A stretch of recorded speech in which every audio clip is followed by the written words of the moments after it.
അതിന്റെ സമയം കവർന്നെടുക്കുന്നില്ല. എന്നിൽ അർപ്പിതമായ ഉദ്ഘാടനം കർമ്മം മാത്രം നിർവഹിച്ച് ഞാൻ വിരമിക്കാം. അള്ളാഹു തൗഫീഖ് നൽകുമാറാവട്ടെ.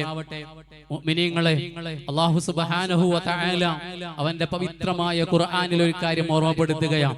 ഓ മനുഷ്യരെ, നിങ്ങളെ അല്ലാഹു സുബ്ഹാനഹു വ തആല സൃഷ്ടിച്ചത് ഗോത്രങ്ങളായും അതുപോലെ തന്നെ വീടിന്റെ പേരുകളായും ഒരുപാട് വ്യത്യസ്തമായ രൂപത്തിൽ അല്ലാഹു തആല സൃഷ്ടിച്ചത് ലിതആറഫു, നിങ്ങൾ പരസ്പരം അറിയാൻ വേണ്ടിയാണ്. നിങ്ങൾ ഈ നാട്ടുകാരാണ്, ഈ കുടുംബത്തിൽപ്പെട്ട ആളുകളാണ്, നിങ്ങൾ ഈ തറവാട്ടിൽപ്പെട്ട ആളുകളാണ് എന്ന് അറിയാൻ വേണ്ടിയാണ്. ഇന്ന അക്റമക്കും ഇൻദല്ലാഹി അത്ഖാക്കും. എന്നാൽ തറവാടിന്റെയോ നാടിന്റെയോ വീടിന്റെയോ മഹിമയൊന്നുമല്ല അല്ലാഹുവിന്റെ അടുക്കലുള്ള സ്ഥാനം. അത് ഇന്ന അക്റമക്കും ഇൻദല്ലാഹി അത്ഖാക്കും, അല്ലാഹുവിന്റെ അടുക്കലുള്ള സ്ഥാനം അത് തഖ്വ മാത്രമാണ്. നബി സല്ലല്ലാഹു അലൈഹി വസല്ലം തങ്ങൾ ഒരിക്കൽ പറയുകയുണ്ടായി, അത്തഖ്വ ഹൗന, അത്തഖ്വ ഹൗന, അത്തഖ്വ ഹൗന. തഖ്വ മനസ്സിലാണ്. നാം ഇങ്ങനെ നബി സല്ലല്ലാഹു അലൈഹി വസല്ലം തങ്ങൾ പറഞ്ഞപ്പോൾ നാം ഒരുപക്ഷേ ചിന്തിച്ചേക്കാം, തഖ്വ മനസ്സിൽ തന്നെയല്ലേ എന്ന് ഒരുപക്ഷേ ചിന്തിച്ചേക്കാം. അല്ല, ഇപ്പോൾ ഈ ഭൗതിക ലോകത്തിന്റെ അവസ്ഥ വെറും തഖ്വ അഭിനയിച്ചുകൊണ്ട്, അതുപോലെ തന്നെ തഖ്വയുള്ളവരാണെന്ന് ബാക്കിയുള്ളവർ ജനങ്ങൾ മനസ്സിലാക്കാൻ വേണ്ടി ഒരുപാട് പ്രവർത്തനങ്ങൾ ചെയ്തുകൊണ്ടിരിക്കുന്നു. അതല്ല, പിന്നെ യഥാർത്ഥമായി അല്ലാഹുവിനെ ഭയപ്പെട്ട് ജീവിച്ച് അല്ലാഹുവിനെ ഭയപ്പെട്ട് ഇബാദത്തുകൾ ചെയ്ത് ഒരുപാട് സൽക്കർമ്മങ്ങൾ ചെയ്ത് അല്ലാഹുവിലേക്ക് അടുക്കലാണ്. അതാണ് നമ്മുടെ ഈ കൊടക് ജില്ലയിലെയും മറ്റു നാടുകളിലുള്ള ഉറൂസിന്റെ ഏറ്റവും മർമ്മപ്രധാനമായ ഉദ്ദേശം. അതിലേക്കാണ് ഈ ഔലിയാക്കന്മാർ നമ്മെ ക്ഷണിച്ചുകൊണ്ടിരിക്കുന്നത്. നമ്മുടെ മനസ്സിൽ തഖ്വ ഊട്ടിയുറപ്പിക്കാൻ വേണ്ടി, നമ്മുടെ മനസ്സ് നന്നാകാൻ വേണ്ടി. കിബിർ, റിയാ, ഹസദ് പോലെയുള്ള മാരകമായ രോഗങ്ങളെ കൊണ്ട് മനസ്സ് നിറഞ്ഞു കിടക്കുമ്പോൾ ആ മനസ്സിനെ തുരുമ്പ് പിടിച്ച ഇരുമ്പിനെ നന്നാക്കുന്നത് പോലെ, ആ തുരുമ്പ് നീക്കുന്നത് പോലെ മനസ്സിൽ ഇത്തരത്തിലുള്ള മാരക രോഗങ്ങളെ കൊണ്ട് തുരുമ്പ് പിടിച്ചിരിക്കുക. ആ തുരുമ്പ് നീക്കാൻ വേണ്ടിയാണ് നമ്മുടെ ഈ ഗുണ്ടികാര നാടിലടക്കമുള്ള ഔലിയാക്കന്മാര് കൊടകിന്റെ നാനാഭാഗത്തും നമ്മിലേക്ക് വന്നിട്ടുള്ളത്. അതേപോലെ തന്നെ അവര് ഈ ഭൗതിക ലോകത്തുള്ള മനുഷ്യ മനസ്സിനെ നന്നാക്കുകയും അവരെ തഖ്വയിലേക്ക് അടുപ്പിക്കുകയും ചെയ്തു. അതാണ് 1400 വർഷങ്ങൾക്ക് മുമ്പ് ഹബീബായ മുത്തുനബി സല്ലല്ലാഹു അലൈഹി വസല്ലം തങ്ങൾ ഈ ലോകത്തോട് പഠിപ്പിച്ചതും. നക്ഷത്രതുല്യരായ സ്വഹാബികളെന്ന് പിന്നീട് പ്രഖ്യാപിക്കാൻ കാരണം ആ സ്വഹാബികളെ അത്തരത്തിലുള്ള സംസ്കരിച്ചുകൊണ്ട് നല്ലവരാക്കി മാറ്റിയതിന്റെ പേരിലാണ്. ആ സ്വഹാബികൾ ഇസ്ലാം സ്വീകരിക്കുന്നതിന് മുമ്പുള്ള അവസ്ഥ നമുക്കൊക്കെ അറിയാവുന്നതാണ്. വെറും 23 കൊല്ലം കൊണ്ട് തികച്ചും ഇരുണ്ട യുഗം എന്ന പേരിൽ അറിയപ്പെടുന്ന ആ ജനങ്ങളെ മദ്യത്തിന്റെയും മരുന്നിന്റെയും കള്ളിന്റെയും കഞ്ചാവിന്റെയും അതുപോലെ തന്നെ പെണ്ണിന്റെയും അങ്ങനെയുള്ള ജീവിതം നയിച്ചു കൊണ്ടിരുന്ന ആ മനുഷ്യരുടെ മനസ്സുകളെ മാറ്റുകയും അവരെ യഥാർത്ഥമായ ഇസ്ലാമിലേക്ക് അടുപ്പിക്കുകയും തഖ്വയുള്ളവരാക്കി മാറ്റുകയും ചെയ്തത് വെറും 23 കൊല്ലത്തെ പ്രവർത്തനങ്ങളെ കൊണ്ടാണ്. അത് നബി സല്ലല്ലാഹു അലൈഹി വസല്ലം തങ്ങൾ പ്രവർത്തിച്ച് കാണിക്കുകയും അത് സ്വഹാബികൾ അതേപടി സ്വീകരിക്കുകയും അത് തൊട്ടടുത്തുള്ള ആളുകളിലേക്ക് എത്തിക്കുകയും അങ്ങനെ ഈ നാടിലെ മുഅ്മിനീങ്ങൾക്ക് ഈമാൻ ഊട്ടിയുറപ്പിക്കാൻ വേണ്ടിയാണ് കൊടകിലടക്കമുള്ള എല്ലാ നാടുകളിലും ഔലിയാക്കന്മാർ അന്ത്യവിശ്രമം കൊള്ളുന്നത്. അവരുടെ ജീവിതകാലത്തിൽ അവരെത്രമാത്രം സംസ്കരിച്ചിട്ടുണ്ടോ ജനങ്ങളെ, അതേ രൂപത്തിൽ അവർ മരണശേഷവും നമ്മെ സംസ്കരിക്കുന്നു. അതിനു വേണ്ടി നാം അവരെ സ്നേഹിക്കുന്നവരാകണം, ഔലിയാക്കന്മാരെ ബഹുമാനിക്കുന്നവരാകണം, ഔലിയാക്കന്മാരെ ആദരിക്കുന്നവരാകണം. ഔലിയാക്കന്മാരെ ബഹുമാനിക്കുകയും ആദരിക്കുകയും സ്നേഹിക്കുകയും ചെയ്തിട്ട് അവരിലേക്ക് നിരന്തരമായി ഫാത്തിഹ ഓതി അവരുമായി നമുക്കെന്നും കണക്ഷൻ വേണം. ഔലിയാക്കന്മാരുമായി ബന്ധമുണ്ടാകണം, ഔലിയാക്കന്മാരുമായി ബന്ധം സ്ഥാപിക്കണം. നാം ഒരു ഉറൂസിന്റെ പേരിൽ നാം ഇങ്ങനെ കറങ്ങി നടന്ന ചന്തയിലും അതുപോലെ തന്നെ മാർക്കറ്റിലും കറങ്ങി നടന്നത് കൊണ്ടായില്ല. നമ്മുടെ ഉറൂസ് നമ്മുടെ ആത്മീയമായ പുരോഗതിക്ക്, ആത്മീയമായ മാറ്റത്തിന് കാരണമാകണം. അതാണ് ഔലിയാക്കന്മാർ ഈ ഭൗതിക ലോകത്ത് പഠിപ്പിച്ചത്. ഔലിയാക്കന്മാർ ഈ ഭൗതിക ലോകത്ത് പ്രാവർത്തികമാക്കിയത് ദീർഘമായി പറയാൻ ആഗ്രഹിക്കുന്നില്ല. അല്ലാഹു സുബ്ഹാനഹു വ തആല നമ്മുടെ മനസ്സുകളൊക്കെ നന്നാക്കുമാറാവട്ടെ. കിബ്ർ, റിയാ, ഹസദ് പോലെയുള്ള മാരക രോഗങ്ങളിൽ നിന്ന് അല്ലാഹു തആല നമ്മെ ശുദ്ധീകരിക്കുമാറാവട്ടെ. നിഷ്കളങ്കമായ, ആരെയും ബുദ്ധിമുട്ടിക്കാതെയുള്ള നിഷ്കളങ്കമായ നല്ല മനസ്സ് അല്ലാഹു നമുക്ക് നൽകി അനുഗ്രഹിക്കുമാറാവട്ടെ എന്ന് മാത്രം പറഞ്ഞ് ബിസ്മില്ലാഹിർ റഹ്മാനിർ റഹീം എന്ന മഹത്തായ ഖുർആനിന്റെ വാക്യം കൊണ്ട് ഈ മഹത്തായ സദസ്സ് ഉദ്ഘാടനം ചെയ്തതായി അറിയിച്ചുകൊണ്ട് വആഖിറു ദഅവാനാ അൽഹംദുലില്ലാഹി റബ്ബിൽ ആലമീൻ. അസ്സലാമു അലൈക്കും വറഹ്മത്തുള്ളാഹി വബറകാതുഹു. അടുത്തതായിട്ട് നാം ഏവരും ആകാംക്ഷയോടെ കാത്തിരിക്കുന്ന ഇന്നത്തെ പരിപാടിയുടെ കേന്ദ്രബിന്ദു ബഹുമാനപ്പെട്ട മിസ്ബാഹ് ഉസ്താദിനെ ആദരപുരസ്സരം ക്ഷണിക്കുന്നു.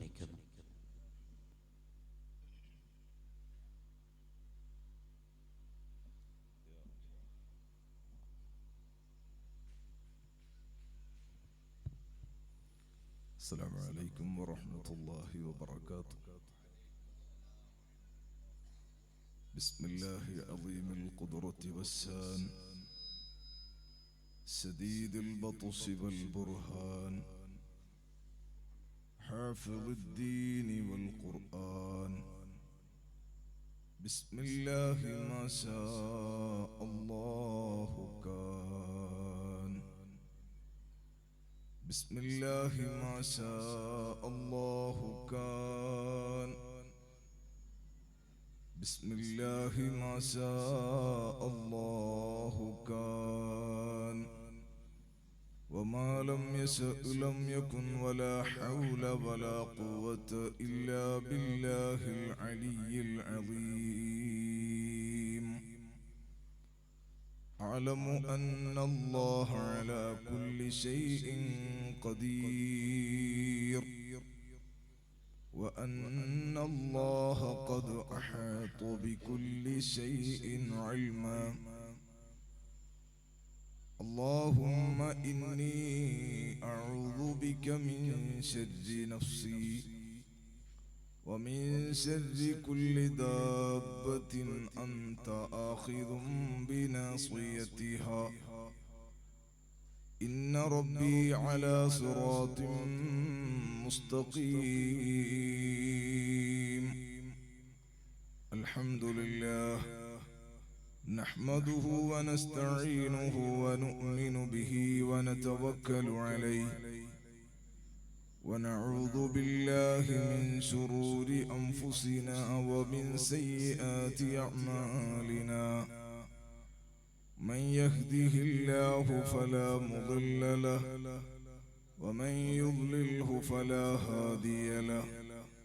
نشهد أن لا إله إلا الله وحده لا شريك له ونشهد أن سيدنا محمدا عبده ورسوله أرسله بالهدى ودين الحق بشيرا ونذيرا وداعيا إلى الله بإذنه وسراجا منيرا ليظهره على الدين كله ولو كره المشركون. اللهم صل وسلم وبارك على سيدنا محمد وعلى آل وصحب سيدنا ومولانا محمد كما صليت وسلمت وباركت على سيدنا إبراهيم وعلى آل سيدنا إبراهيم في العالمين إنك حميد مجيد. وصل على جميع الأنبياء والمرسلين وآلهم وصحبهم وملائكتك الكرام أجمعين. أعوذ بالله من الشيطان الرجيم. بسم الله الرحمن الرحيم. وما أرسلناك إلا رحمة للعالمين. صدق الله مولانا العظيم وصدق وبلغ رسوله النبي الأمين الكريم ونحن على ذلك من الشاهدين الشاكرين والحمد لله رب العالمين.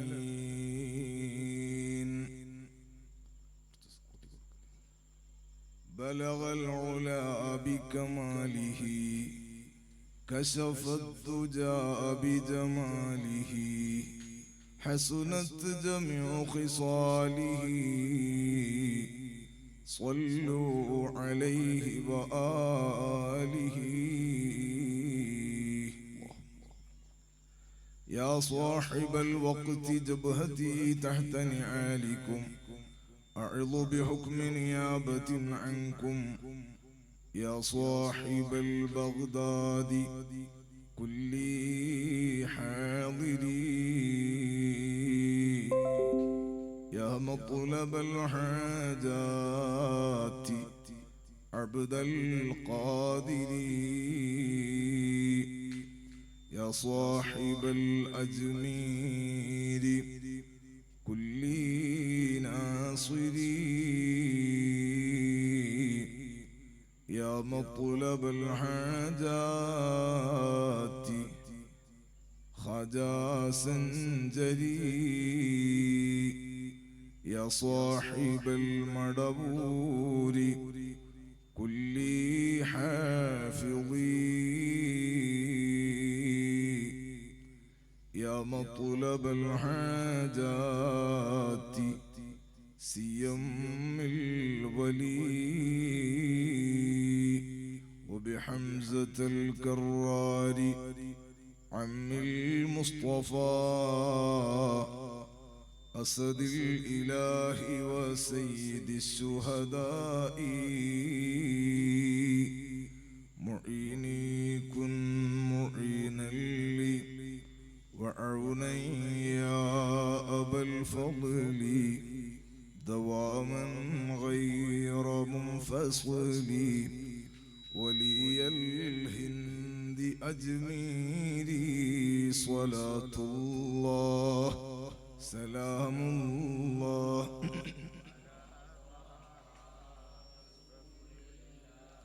صلاة الله سلام الله على ياسين حبيب الله وتمم لي عنايتكم وعمم لي هدايتكم وخصص لي كرامتكم ولي الهند أجميري صلاة الله سلام الله على طه رسول الله صلاة الله.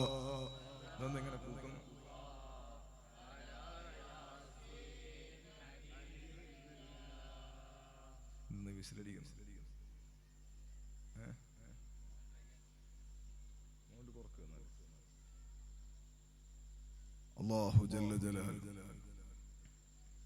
നമ്മയും നമ്മുടെ മാതാപിതാക്കൾ, ഉസ്താദുമാർ, ഭാര്യ, സന്താനങ്ങൾ, സഹോദര സഹോദരിമാർ, അവരുടെ ഭർത്താക്കന്മാർ, ഭാര്യമാർ, കുട്ടികൾ, കുടുംബം, കൂട്ടുകാർ, സ്നേഹജനങ്ങൾ നമ്മെ എല്ലാം അല്ലാഹു തആല അവന്റെ മുഖറബുകളായ ഇബാദുകളിൽ ഉൾപ്പെടുത്തി അനുഗ്രഹിക്കുമാറാവട്ടെ. നമ്മയും നമുക്ക് വേണ്ടപ്പെട്ട എല്ലാവരെയും അല്ലാഹു തആല ഹിസാബില്ലാതെ നരകം തൊടാതെ ജന്നത്തുൽ ഫിർദൗസിൽ ഒരുമിച്ച് കൂട്ടട്ടെ. നമ്മയും നമുക്ക് വേണ്ടപ്പെട്ട എല്ലാവരെയും അല്ലാഹു തആല അവന്റെ കത്തിക്കാളുന്ന നരകത്തെ തൊട്ട് കാത്തു രക്ഷിക്കുമാറാവട്ടെ. നമ്മുടെ എല്ലാവരുടെയും സാമ്പത്തികവും ശാരീരികവും മാനസികവുമായ സകല പ്രയാസങ്ങളും പ്രശ്നങ്ങളും രോഗങ്ങളും വേദനകളും ഒക്കെ അല്ലാഹു എളുപ്പത്തിൽ മാറ്റി പൂർണ്ണ ശിഫ നൽകി ആഫിയത്തോടെ റാഹത്തോടെ അവന്റെ ദീനിന്റെ ഖിദ്മത്തിൽ അല്ലാഹു നമുക്കും അവർക്കും ദീർഘായുസ്സ് നൽകട്ടെ. മരണം ഖൈറാകുന്ന സമയത്ത് കാമിലായ ഈമാനോടെ കലിമ ചൊല്ലി മരിക്കാൻ അല്ലാഹു നമുക്ക് തൗഫീഖ് നൽകട്ടെ. നമ്മുടെ രാജ്യത്ത് ഇന്ത്യ രാജ്യത്തിന്റെ സംസ്കാരത്തെ കാത്തു സൂക്ഷിക്കുന്ന ന്യൂനപക്ഷങ്ങളടക്കം എല്ലാ ജനങ്ങൾക്കും നീതി ഉറപ്പാക്കാൻ പറ്റുന്ന ഭരണാധികാരികളെ അള്ളാഹു പ്രദാനം ചെയ്യട്ടെ. ഖുദ്സ് അള്ളാഹു മോചിപ്പിക്കട്ടെ. ഫലസ്തീനികളെ അള്ളാഹു സഹായിക്കട്ടെ. നമ്മുടെ മജ്ലിസ് ദുആക്ക് ഇജാബത്തുള്ള മജ്ലിസായി അള്ളാഹു ഏറ്റെടുക്കട്ടെ. ഗുണ്ടികരയിൽ മറവിട്ട് കിടക്കുന്ന മഹാന്മാരുടെ പൊരുത്തവും പിടുത്തവും അവരുടെ തർബിയത്തും എല്ലാം അള്ളാഹു നമ്മുടെ ജീവിതത്തിൽ നൽകട്ടെ. നമ്മുടെ മജ്ലിസിന് അള്ളാഹു ഇജാബത്ത് നൽകട്ടെ. ബഹുമാനാദരവുകൾ നിറഞ്ഞ ഖതീബ് ഉസ്താദ് അടക്കമുള്ള പണ്ഡിതന്മാരെ, നമ്മുടെ ജമാഅത്ത് കമ്മിറ്റിയുടെയും ഉറൂസ് കമ്മിറ്റിയുടെയും ഒക്കെ ആദരണീയരായ നേതാക്കളെ, കരളിന്റെ കഷ്ണങ്ങളായ മുഅല്ലിം മുതഅല്ലിം സുഹൃത്തുക്കളെ, യുവ സുഹൃത്തുക്കളെ, രക്ഷിതാക്കളെ, വിദ്യാർത്ഥികളെ, സഹോദരിമാരെ, അൽഹംദുലില്ലാഹ് നമ്മുടെ നാട്ടിൽ നമുക്ക് ഈമാനിന്റെ വെളിച്ചം നൽകാനെത്തിയ മഹാന്മാർ, നമുക്ക് സ്വർഗം പരിചയപ്പെടുത്താൻ വന്ന മഹാന്മാർ, നരകത്തെ തൊട്ട് നമ്മെ ബോധ്യപ്പെടുത്താനും നമുക്ക് നന്മയുടെ വഴികൾ പറഞ്ഞു തരാനും മുന്നേ വന്ന് ഈ നാട്ടിൽ വിശ്രമിച്ച മഹാന്മാർ. ഞാനിവിടെ എത്തിയപ്പോൾ മദനി ഉസ്താദിനോട് ഇവിടെ ഉള്ള മഹാന്മാർ ഈ അടുത്ത കാലത്തോ മറ്റോ ജീവിച്ചവരാണോ എന്ന് അന്വേഷിച്ചു. അല്ല, എത്രയോ മുമ്പേ ഉള്ള മക്കാമാണ് ഇവിടെ ഉള്ളത്. നമ്മുടെ പരിസരങ്ങളിലും കൊടക് ജില്ലയിൽ തന്നെ ധാരാളം മക്കാമുകളുണ്ട്. എല്ലാ മഹാന്മാരുടെയും പൊരുത്തം അല്ലാഹു നമുക്ക് നൽകട്ടെ. അധിക സ്ഥലങ്ങളിലും മറവിട്ട് കിടക്കുന്ന മഹാന്മാരുടെ പേരുകൾ തന്നെ വ്യക്തമായി അറിയില്ല. ഏത് നാട്ടുകാരാണ് എന്നറിയില്ല. മുന്നേ നടന്നു വരും നമ്മുടെ മുൻഗാമികൾ അവരിലൂടെ കൈമാറി കിട്ടിയ അറിവ് നമുക്കുണ്ട്. അവര് മഹത്വമുള്ളവരാണ്, അവർ ആദരിക്കപ്പെടേണ്ടവരാണ് എന്ന ബോധം നമുക്കുണ്ട്. അങ്ങനെ മുതവാത്തിറായി നമുക്ക് കിട്ടിയ അറിവുകളല്ലാതെ നമ്മുടെ നാട്ടിലോ പരിസരങ്ങളിലോ ജനിച്ചു വളർന്ന അവരുടെ കുടുംബക്കാരുമായി ബന്ധപ്പെട്ട ആളുകൾ ആരൊന്നുമില്ല. എന്തിനായിരിക്കും ഈ മഹാന്മാര് നമ്മുടെയൊക്കെ നാടുകളിലേക്ക് വന്നത്? അവരൊക്കെ യാത്രയുടെ ഉദ്ദേശങ്ങൾ എന്തൊക്കെയായിരുന്നു? നമ്മുടെ പരിസരങ്ങളിലൊക്കെ ധാരാളം ടൗണുകളുണ്ട്. പേട്ട ഒരു ടൗണാണ്, നാപ്പോക്കൾ വേറൊരു ടൗണാണ്, മടിക്കേരി ഒരു ടൗണാണ്. അവിടെ കച്ചവടം ചെയ്യുന്നവരുടെ കൂട്ടത്തിൽ കൊടകിലുള്ളവരും കേരളത്തിലുള്ളവരും മറ്റു പലയിടങ്ങളിലും ഉള്ളവരുണ്ടാകും. പ്രത്യേകിച്ച് മലയാളികൾ എല്ലാ സ്ഥലത്തുണ്ടാകും. പക്ഷെ അവരുടെയൊക്കെ യാത്രയുടെ ലക്ഷ്യങ്ങൾ അവരുടെ കുടുംബത്തിനും അവർക്ക് തന്നെയും സന്തോഷത്തിൽ ജീവിക്കാനുള്ള വകുപ്പ് കണ്ടെത്താനാണ് അവരുടെ യാത്ര. നമ്മുടെ നാട്ടിൽ നിന്ന് വിദേശത്ത് പോകുന്നവരുണ്ട്. അള്ളാഹു അവർക്കൊക്കെ ബർക്കത്ത് ചെയ്യട്ടെ. നമ്മുടെ നിസാറിന്റെ വീട്ടിൽ നിന്നാണ് ഭക്ഷണം കഴിച്ചത്. അള്ളാഹു അദ്ദേഹത്തിന് ബർക്കത്ത് കൊടുക്കട്ടെ. അദ്ദേഹത്തിന്റെ ഉമ്മക്ക് ചെറിയ ആഫിയത്ത് കുറവുണ്ട്. ഇവിടെ കിടക്കുന്ന മഹാന്മാരെ ബർക്കത്ത് കൊണ്ട് വളരെ നിസ്സാരമായി അള്ളാഹു ശിഫ കൊടുക്കട്ടെ. ഇപ്പൊ സിയാറത്ത് കഴിഞ്ഞ് ഇറങ്ങുമ്പോൾ ഒരു ഉസ്താദ് പറഞ്ഞു, അദ്ദേഹത്തിന്റെ കുടുംബത്തിലെ ഒരു സഹോദരി മംഗലാപുരത്ത് ഹോസ്പിറ്റലുണ്ട്, കാലുവേദനയാണ്. അള്ളാഹുവേ ശിഫ കൊടുക്കണം റഹ്മാനെ. വിദേശത്ത് പോയി പണിയെടുക്കുന്നത് എന്തിനാണ്? നമ്മുടെ നാട്ടിൽ നിന്ന് കിട്ടുന്നതിനേക്കാൾ ഒരല്പമെങ്കിലും കൂടുതൽ സന്തോഷത്തിന് വേണ്ടിയാണ് അങ്ങോട്ട് പോകുന്നത്. കുടുംബത്തിന് സന്തോഷമാണ്. ആ സന്തോഷത്തിന്റെ ബാക്കിയായി പള്ളിയും സ്ഥാപനങ്ങളൊക്കെ നടക്കും. അൽഹംദുലില്ലാഹ്. ദുബായിലും പരിസരങ്ങളിലൊക്കെ യുഎഇയിലൊക്കെ വലിയ പ്രതിസന്ധിയുണ്ട് ഇപ്പൊ മഴയുമായി ബന്ധപ്പെട്ട്. അല്ലാഹുവേ അവർക്കെല്ലാം നീ സലാമത്ത് നൽകണേ അല്ലാഹ്. എന്നാലും യാത്ര പോകുന്നത് എന്തിനാണ്? ഗൾഫ് പോകുന്നവനോട് ചോദിക്കും, നിങ്ങൾ എന്തിനാ ഗൾഫിലേക്ക് പോകുന്നത്? അത് അവിടെ പോയിട്ട് തഹജ്ജുദ് നിസ്കരിക്കാനാണ് നല്ല, വഅദ് പറയാനാണ് നല്ല, എങ്ങനെയെങ്കിലും കുറച്ചു കൊല്ലം അവിടെ നിന്നിട്ട് നാട്ടിൽ വന്ന് സെറ്റിലാകാനാണ്, നാട്ടില് കുറച്ച് തോട്ടം വാങ്ങാനാണ്. അതിനാണ് യാത്ര പോകുന്നത് എല്ലാ മനുഷ്യന്മാരും. അതേ സമയത്ത് നമ്മുടെ നാട്ടിലേക്ക് മറ്റു നാടുകളിൽ നിന്ന് വന്ന് താമസിച്ച മഹാന്മാരുണ്ട്. ഇന്നലെ ഞാൻ കൊട്ടമടി ഉറൂസിന് വേള പറയാനിരിക്കുമ്പോ സ്വാഗതം പറഞ്ഞ സഖാഫി ഉസ്താദ് പറഞ്ഞു, അറബി തങ്ങളുടെ പേരിൽ കൊല്ലത്തിൽ കഴിക്കണ ഉറൂസാണിത്. അപ്പൊ തന്നെ മനസ്സിലായി ഇത് കൊടകിലെ തങ്ങളല്ല, ഇത് കർണാടകയിലെ തങ്ങളല്ല, അറബി തങ്ങൾ എന്നാ പറയുന്നത്. അപ്പൊ അറബ് നാട്ടിൽ നിന്ന് ഈ നാട്ടിൽ വന്ന് താമസിച്ചവരാണവർ. അതുകൊണ്ടാണ് അറബി തങ്ങൾ എന്ന് പേര് വരാൻ കാരണം എന്ന് ഞാൻ മനസ്സിലാക്കി. സൂഫി ഷഹീദ് തങ്ങള്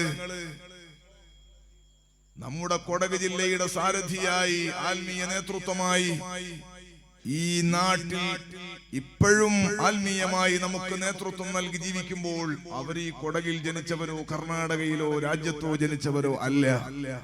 അവരേതോ നാട്ടിൽ ജനിച്ച് ഈ നാട്ടിലേക്ക് വന്നവരാണ്. എന്തായിരുന്നു അവരുടെ യാത്രയുടെ ഉദ്ദേശം? അവര് വന്നത് സയ്യിദുനാ മുഹമ്മദുർ റസൂലുള്ളാഹി സ്വല്ലല്ലാഹു അലൈഹി വസല്ലമ തങ്ങൾ ഹജ്ജത്തുൽ വദാഇന്റെ സമയത്ത് പറഞ്ഞില്ലേ, ഫൽയുബല്ലിഗു ഷാഹിദുൽ ഗായിബ്.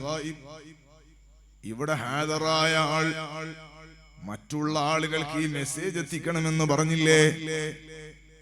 അന്ന് തന്നെ ലക്ഷത്തിലേറെ ഉണ്ടായിരുന്ന സ്വഹാബികൾ അവരവരുടെ കുതിരകളും ഒട്ടകങ്ങളും ഏതു ഭാഗത്തേക്കാണോ തിരിഞ്ഞു നിൽക്കുന്നത് ആ ഭാഗത്തേക്ക് തന്നെ സഞ്ചരിച്ചു എന്നല്ലേ ചരിത്രം പഠിപ്പിക്കുന്നത്. മഹാന്മാരായ സ്വഹാബികൾ 1,00,000-ലേറെ വരുന്ന സ്വഹാബികളുണ്ട്. വിശുദ്ധമായ മക്കയിലും മദീനയിലും ജന്നത്തുൽ മുഅല്ലയിലും പരിശുദ്ധ ബഖീലുമുള്ള സ്വഹാബികൾ വളരെ കുറവാണ്. സ്വഹാബികൾ ഏത് നാട്ടിലാണ് വിശ്രമിക്കുന്നത്? ഏത് നാട്ടിലേക്കാണ് അവർ യാത്ര പോയത്? ഏത് നാടാണ് അവർ അന്ത്യവിശ്രമത്തിന് തെരഞ്ഞെടുത്തത്? ലോകത്തിന്റെ പല ഭാഗങ്ങളിലും സ്വഹാബികൾ സഞ്ചരിച്ചു. അള്ളാഹുവിന്റെ ദീൻ അവര് പ്രചരിപ്പിച്ചു.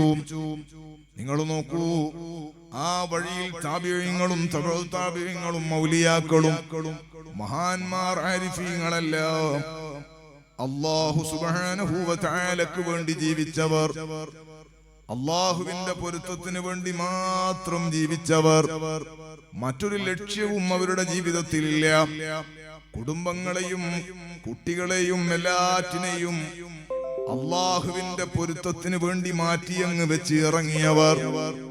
മഹാനായ സുൽത്താനുൽ ഹിന്ദ് ഖാജാ മുഈനുദ്ദീൻ ചിശ്തിയിൽ അജ്മീരി ഖദ്ദസല്ലാഹു സിർറഹുൽ അസീസ് മഹാനവർകൾ ഇന്ത്യ രാജ്യത്തേക്ക് വന്നത്, ഇന്ത്യ രാജ്യത്തിന്റെ അധികാരിയായി, ഇന്ത്യ രാജ്യത്തിന്റെ അധികാരം ആത്മീയമായ അധികാരമേൽപ്പിച്ച് മുത്തായ സ്വല്ലല്ലാഹു അലൈഹി വസല്ലം തങ്ങൾ പറഞ്ഞേക്കുമ്പോൾ അജ്മീർ എന്ന പ്രദേശം റുമാം പഴത്തിന്റെ മേലെ വരച്ച് കാണിച്ച് നിങ്ങൾ അജ്മീറിലേക്ക് പോയിക്കോ എന്ന് പറയുമ്പോൾ മഹാനായ ഖാജാ തങ്ങൾ ഇങ്ങോട്ട് വന്നത് ഇവിടെ വലിയ സ്വീകരണങ്ങൾ ഒരുക്കി കാത്തു നിൽക്കുന്ന ഒരു സമൂഹത്തിലേക്കാണോ? അതുമല്ല. സാധുവായ ഞാൻ ഇവിടെ വരുമ്പോൾ എനിക്ക് ലൊക്കേഷൻ അയച്ചു തന്നിട്ടുണ്ട്. മാപ്പ് നോക്കിയിട്ടാണ് ഞാൻ ഇങ്ങനെ ഇങ്ങോട്ട് വന്നത്. ഇവിടെ വരുമ്പോൾ നല്ല പന്തലുണ്ട്, ബൾബുകളും ട്യൂബുകളും ഒക്കെ കത്തി പ്രകാശിക്കുന്നുണ്ട്. വാള് കേൾക്കാനുള്ള ആളുകൾ റെഡിയാണ്. മൈക്കൊക്കെ സെറ്റായി മുമ്പിലുണ്ട്, ക്യാമറ മുമ്പിൽ നിൽക്കുന്നുണ്ട്. ഞാൻ 1-2 മണിക്കൂർ 1.5 മണിക്കൂർ സംസാരിക്കൽ മാത്രമാണ് എന്റെ ഡ്യൂട്ടി. സുഹൃത്തുക്കളെ, ഞാൻ ഇവിടെ വരുമ്പോൾ സ്വീകരിക്കാൻ ആളുണ്ട്. എനിക്ക് നല്ല ഭക്ഷണം ഒരുക്കി തന്നിട്ടുണ്ട്. നമുക്കെല്ലാവർക്കും അല്ലാഹു സ്വർഗത്തിൽ ഭക്ഷണം നൽകട്ടെ.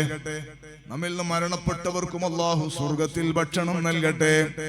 ഇവിടെ നടക്കുന്ന മഹാന്മാരുടെ ഉറൂസിന് നിങ്ങൾ വരണമെന്നൊരു ക്ഷണം വന്നപ്പോൾ നമ്മൾ വേണമെങ്കിൽ പറയും, ഉസ്താദ് കുറെ ദൂരത്തുനിന്ന് ക്ഷീണിതനായി വന്നതാണ്. സാധാരണ പറയുന്ന ഒരു വാചകം ഞാൻ എടുത്തു പറഞ്ഞതാണ്. അതൊരു ആതിഥേയ മര്യാദ എന്ന നിലക്ക് അതിഥിയെ ബഹുമാനിച്ചു പറയുക എന്നതിനപ്പുറം വരുന്ന ഉസ്താദിനൊരു ക്ഷീണവും അനുഭവപ്പെടുന്നില്ല. നല്ല കാറ് കയറിയിട്ടുള്ള യാത്രയാണ്. പഴയ കാലം പോലെ കാട്ടിൽ നടന്നിട്ട് വന്ന് വേളു പറയണതല്ല. ഒരു ക്ഷീണവും ഇല്ലാത്ത നാട്ടിൽ വന്നാൽ തന്നെ ക്ഷീണം പറയുന്ന കേൾക്കുന്നില്ലേ? ഞാൻ പറഞ്ഞത് ഈ വരവിന്റെ ലക്ഷ്യം ഈ ഉറൂസിന്റെ വേളാണ്. ഞാൻ വേറെ ഏതെങ്കിലും ഒരു സ്ഥലത്ത് മഗ്രിബിന് ശേഷം അല്ലെങ്കിൽ ഇശാഇന് ശേഷം വന്ന് വേളു പറഞ്ഞ് തിരിച്ചു പോയാൽ ഈ സംഘാടകരോടുള്ള കടപ്പാട് വീടൂല, ഇവിടെ തന്നെ വരണം. ഞാൻ മറ്റൊരു സ്ഥലത്ത് വേളു പറഞ്ഞാൽ ഇന്ന് നടക്കൂല, ഇവിടെ തന്നെ വരണം. ഇവിടെയുള്ള ജനങ്ങളോട്, ഇവിടെ ഒരുങ്ങി നിൽക്കുന്ന ജനങ്ങളോടാണ് എന്റെ ദഅവത്ത് നടത്തുന്നത്. അല്ലാഹു നമ്മെ സ്വീകരിക്കട്ടെ. ഞാൻ ഇതിന്റെ ഒരു പ്രശ്നത്തെ സൂചിപ്പിക്കാൻ പറഞ്ഞതാണ്. മഹാന്മാരുടെ നീയത്തിന്റെയും പ്രവർത്തനത്തിന്റെയും ഗൗരവം പറയാൻ പറഞ്ഞതാണ്. എന്നാൽ അജ്മീർ ഖാജാ തങ്ങൾ രാജ്യത്തേക്ക് വരുമ്പോൾ മുത്തായ സ്വല്ലല്ലാഹു അലൈഹി വസല്ലമ തങ്ങൾ പറഞ്ഞിട്ടുണ്ടോ, നിങ്ങൾക്ക് ഞാൻ നല്ല പള്ളി അവിടെ കെട്ടിയിട്ടുണ്ട്, നിങ്ങൾക്ക് ഭക്ഷണം തരാൻ ആളവിടെ റെഡിയായി കാത്തു നിൽക്കുന്നുണ്ട്, നിങ്ങളെ സ്വീകരിക്കാൻ അവിടെ ആളുണ്ട്, നിങ്ങൾ ആ ജനങ്ങളെടുക്കൽ പോയി ഒന്ന് അത് പറഞ്ഞാൽ മതി എന്ന് പറഞ്ഞിട്ടാണോ വന്നത്? ഒരിക്കലുമല്ല. മുത്തായ സ്വല്ലല്ലാഹു അലൈഹി വസല്ലമ തങ്ങൾ പറഞ്ഞേച്ചപ്പോൾ അതേറ്റെടുത്ത് വരുമ്പോ ഖുതുബുദ്ദീൻ ബഖ്തിയാർ കാക്കി ദഹ്ലവി ഖദ്ദസല്ലാഹു സിർറഹുൽ അസീസ് തങ്ങളടക്കമുള്ള ശിഷ്യന്മാരോടൊത്ത് ഖാജാ തങ്ങൾ വരുമ്പോ വരുന്ന ആളുകൾ, കാണുന്ന ആളുകൾക്ക് മുഴുവനും ഈ ദഅവത്ത് കൈമാറുകയാണ്.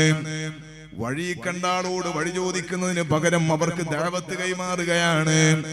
അവർക്ക് ഷഹാദത്തിന്റെ പ്രത്യേകമായ ഊർജം പകർന്നു നൽകുകയാണ്.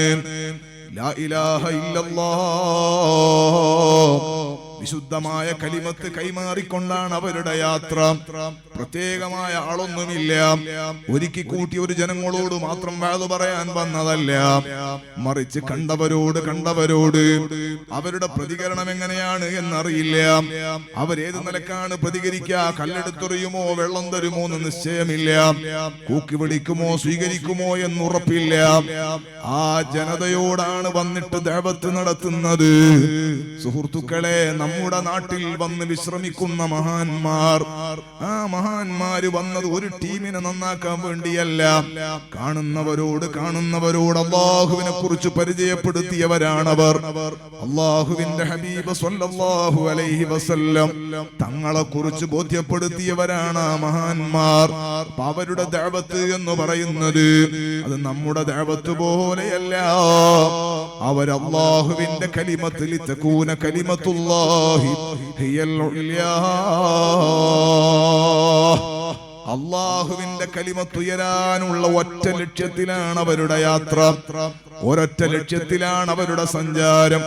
അങ്ങനെ വന്നവരാണ് കുണ്ടികരയിൽ വിശ്രമിക്കുന്നത്, അങ്ങനെയുള്ളവരാണ് അതാ കുഞ്ചിലത്ത് വിശ്രമിക്കുന്നത്, അങ്ങനെ വന്നവരാണ് എരുമാട് വിശ്രമിക്കുന്നത്, അവരാണ് കൊട്ടമുടിയിൽ വിശ്രമിക്കുന്നത്, അവരാണ് എല്ലാ പരിസര പ്രദേശങ്ങളിലുള്ള സ്ഥലങ്ങളിൽ മസാറുകളിൽ വിശ്രമിക്കുന്നത്.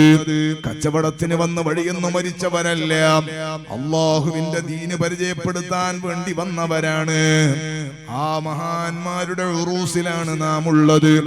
അവരെന്തൊരാശയത്തെയാണോ നമുക്ക് കൈമാറിയത്, ആ ആശയത്തെ മുറുകെ പിടിക്കാനുള്ള പ്രതിജ്ഞകളാണ്, ആ ആശയത്തെ നെഞ്ചോട് ചേർത്ത് പിടിക്കാനുള്ള പ്രതിജ്ഞ പുതുക്കലാണ് ഓരോ ഉറൂസിന്റെ സദസ്സുകളിലും മുഅ്മിനായ മനുഷ്യൻ നിർവഹിക്കേണ്ടത്. അല്ലാഹു നമുക്ക് തൗഫീഖ് നൽകട്ടെ, അല്ലാഹു നമുക്ക് തൗഫീഖ് നൽകട്ടെ. നമ്മൾ അല്ലാഹുവിന്റെ അടിമയാണെന്ന നല്ല ബോധം വേണം. രക്ഷിതാവായ റബ്ബ് നമ്മെ നിയന്ത്രിക്കുന്നു എന്ന നല്ല ബോധം വേണം.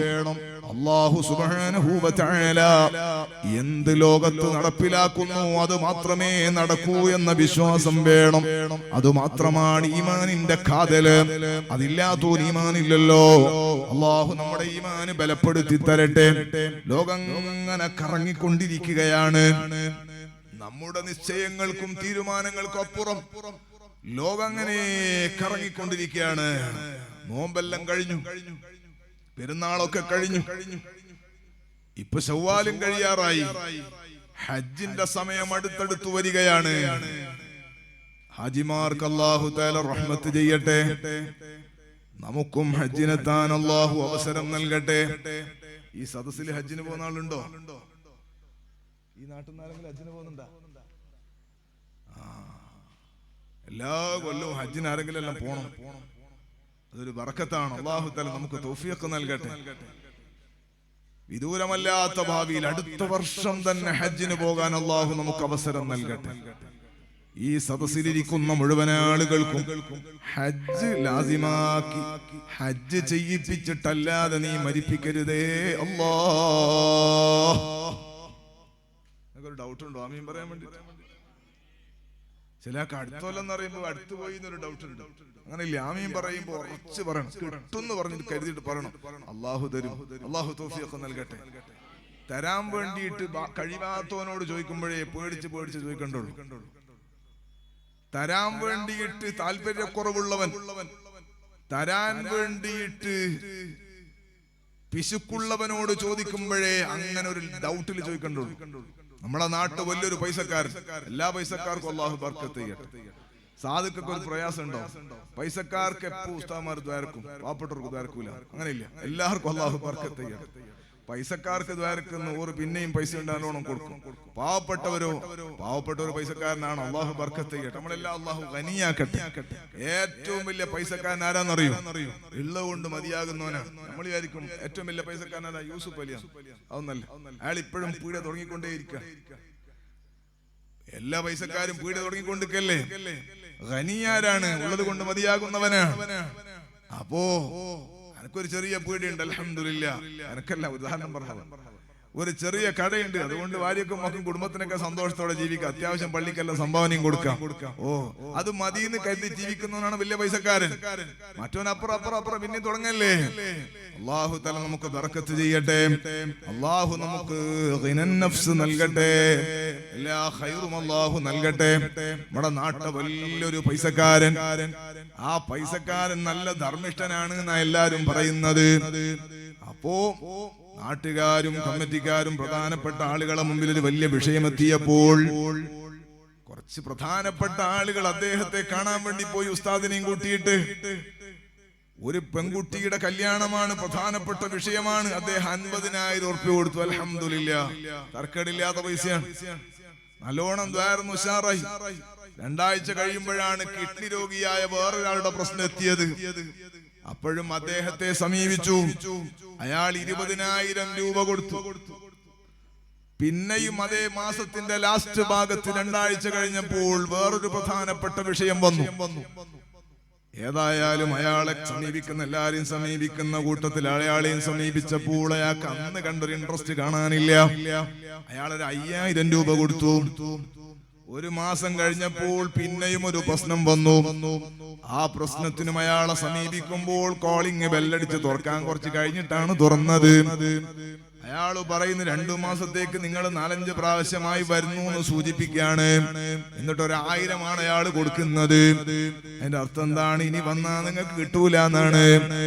വലിയ സമ്പത്തുള്ള വലിയ ധർമ്മിഷ്ഠനായാണ് എന്ന ആളുകൾ പറയുന്നവന്റെ സ്വഭാവമായി പറഞ്ഞത്. അല്ലാഹു നമ്മുടെ സ്വഭാവം നന്നാക്കി തരട്ടെ. അതേ സമയത്ത് സൃഷ്ടാവായ ഖാലിഖായ റബ്ബില്ലയോ, ആ റബ്ബിന്റെ അടുക്കൽ നിങ്ങൾ 1000 തവണ ചോദിച്ചു പോയാലും ആദ്യം ചോദിച്ചതിനേക്കാൾ കൂടുതൽ ലഭിക്കുന്നതാണ് അല്ലാഹുവിന്റെ സൃഷ്ടാവായ റബ്ബിന്റെ സ്വഭാവം.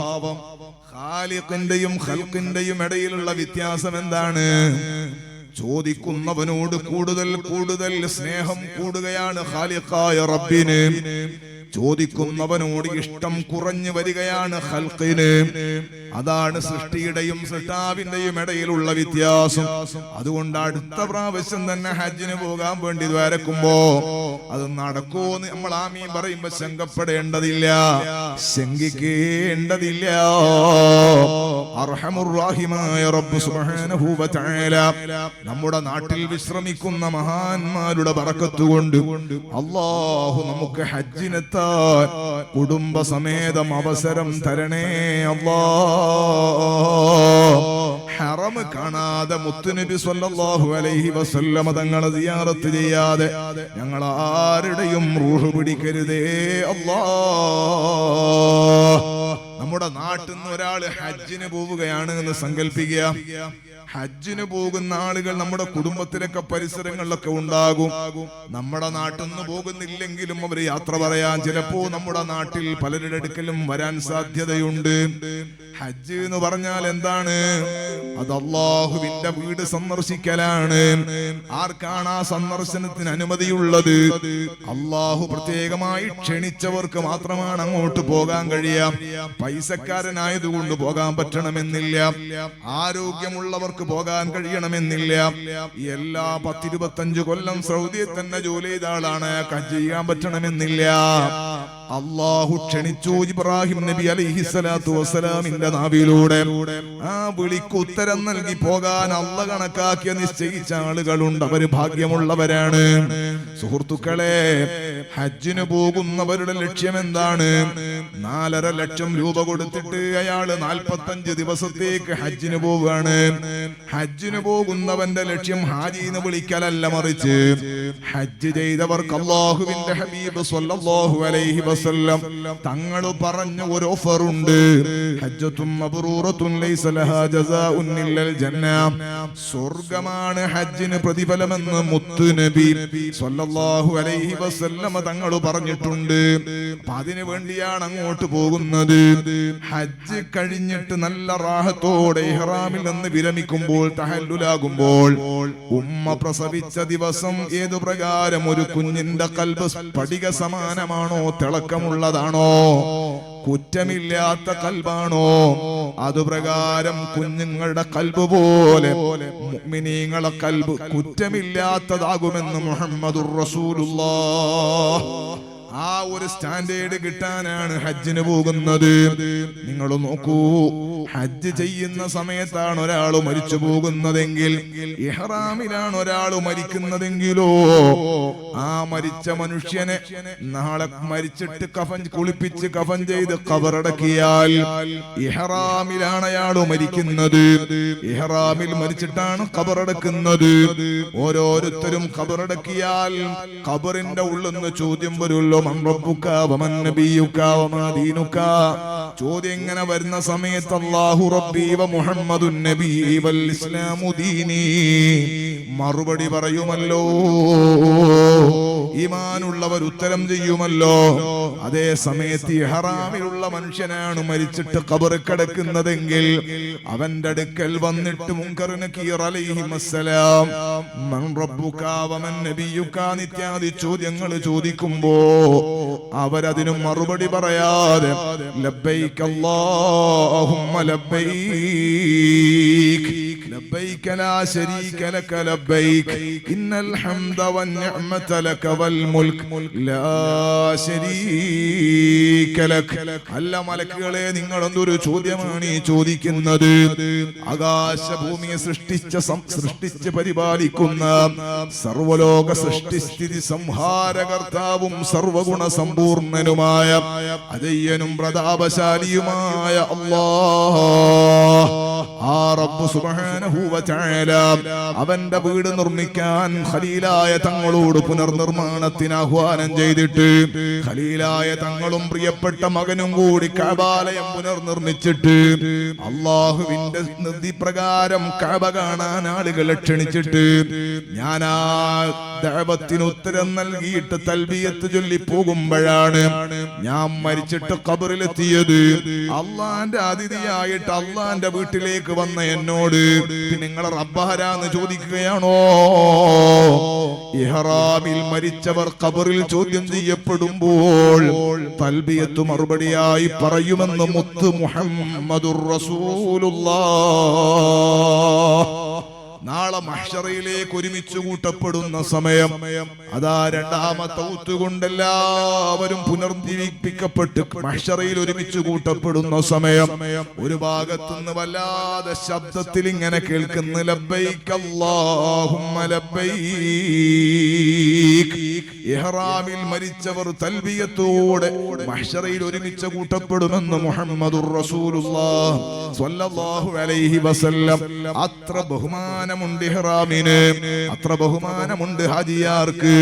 ഞാൻ നിങ്ങളോട് പറയട്ടെ, നമ്മുടെ ഗുണ്ടികരയില്, നമ്മുടെ അടുത്ത പ്രദേശത്ത് ഒരാള് കുളിച്ച് നല്ല ഫ്രഷ് ആയിട്ട് രാവിലെ ബസ് കാത്തു നിൽക്കുകയാണ്.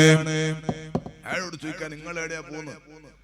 ഒരു സാധാരണ മനുഷ്യനാണ്, നിങ്ങൾ എവിടെയാ പോകുന്നത്? അപ്പൊ അയാള് പറയാണ്, എനിക്ക് സിദ്ധാരാമയ്യന്റെ വീട്ടിൽ ഒരു പരിപാടി ഉണ്ട്. സുബ്ഹാന ജല്ല ജലാൽ. മുഖ്യമന്ത്രിയുടെ വീട്ടിൽ ഒരു ചെറിയ ഫംഗ്ഷന് ക്ഷണിച്ചിട്ട് പോവുകയാണെന്ന് പറഞ്ഞാൽ ഒന്നെങ്കിൽ ഇയാൾക്ക് തലക്കെന്തോ പ്രശ്നമുണ്ട്, അല്ലെങ്കിൽ ഇയാൾ ഭയങ്കര സംഭവമാണ്. ഇത് രണ്ടിൽ ഏതെങ്കിലും സംഭവിക്കണം. നമ്മളിങ്ങനെ പരിഹസിച്ചിട്ട് വന്നതാ. പക്ഷെ ഉച്ചക്ക് നോക്കുമ്പോ അല്ലെങ്കിൽ വൈകുന്നേരം നോക്കുമ്പോ അല്ലെ പിറ്റേ ദിവസം നമ്മുടെ വാട്സപ്പിലും ഫേസ്ബുക്കിലെല്ലാം ഉണ്ട് ഇയാള് സിദ്ധാരാമയ്യന്റെ കൂടെ ഭക്ഷണം കഴിക്കണ ഫോട്ടോ.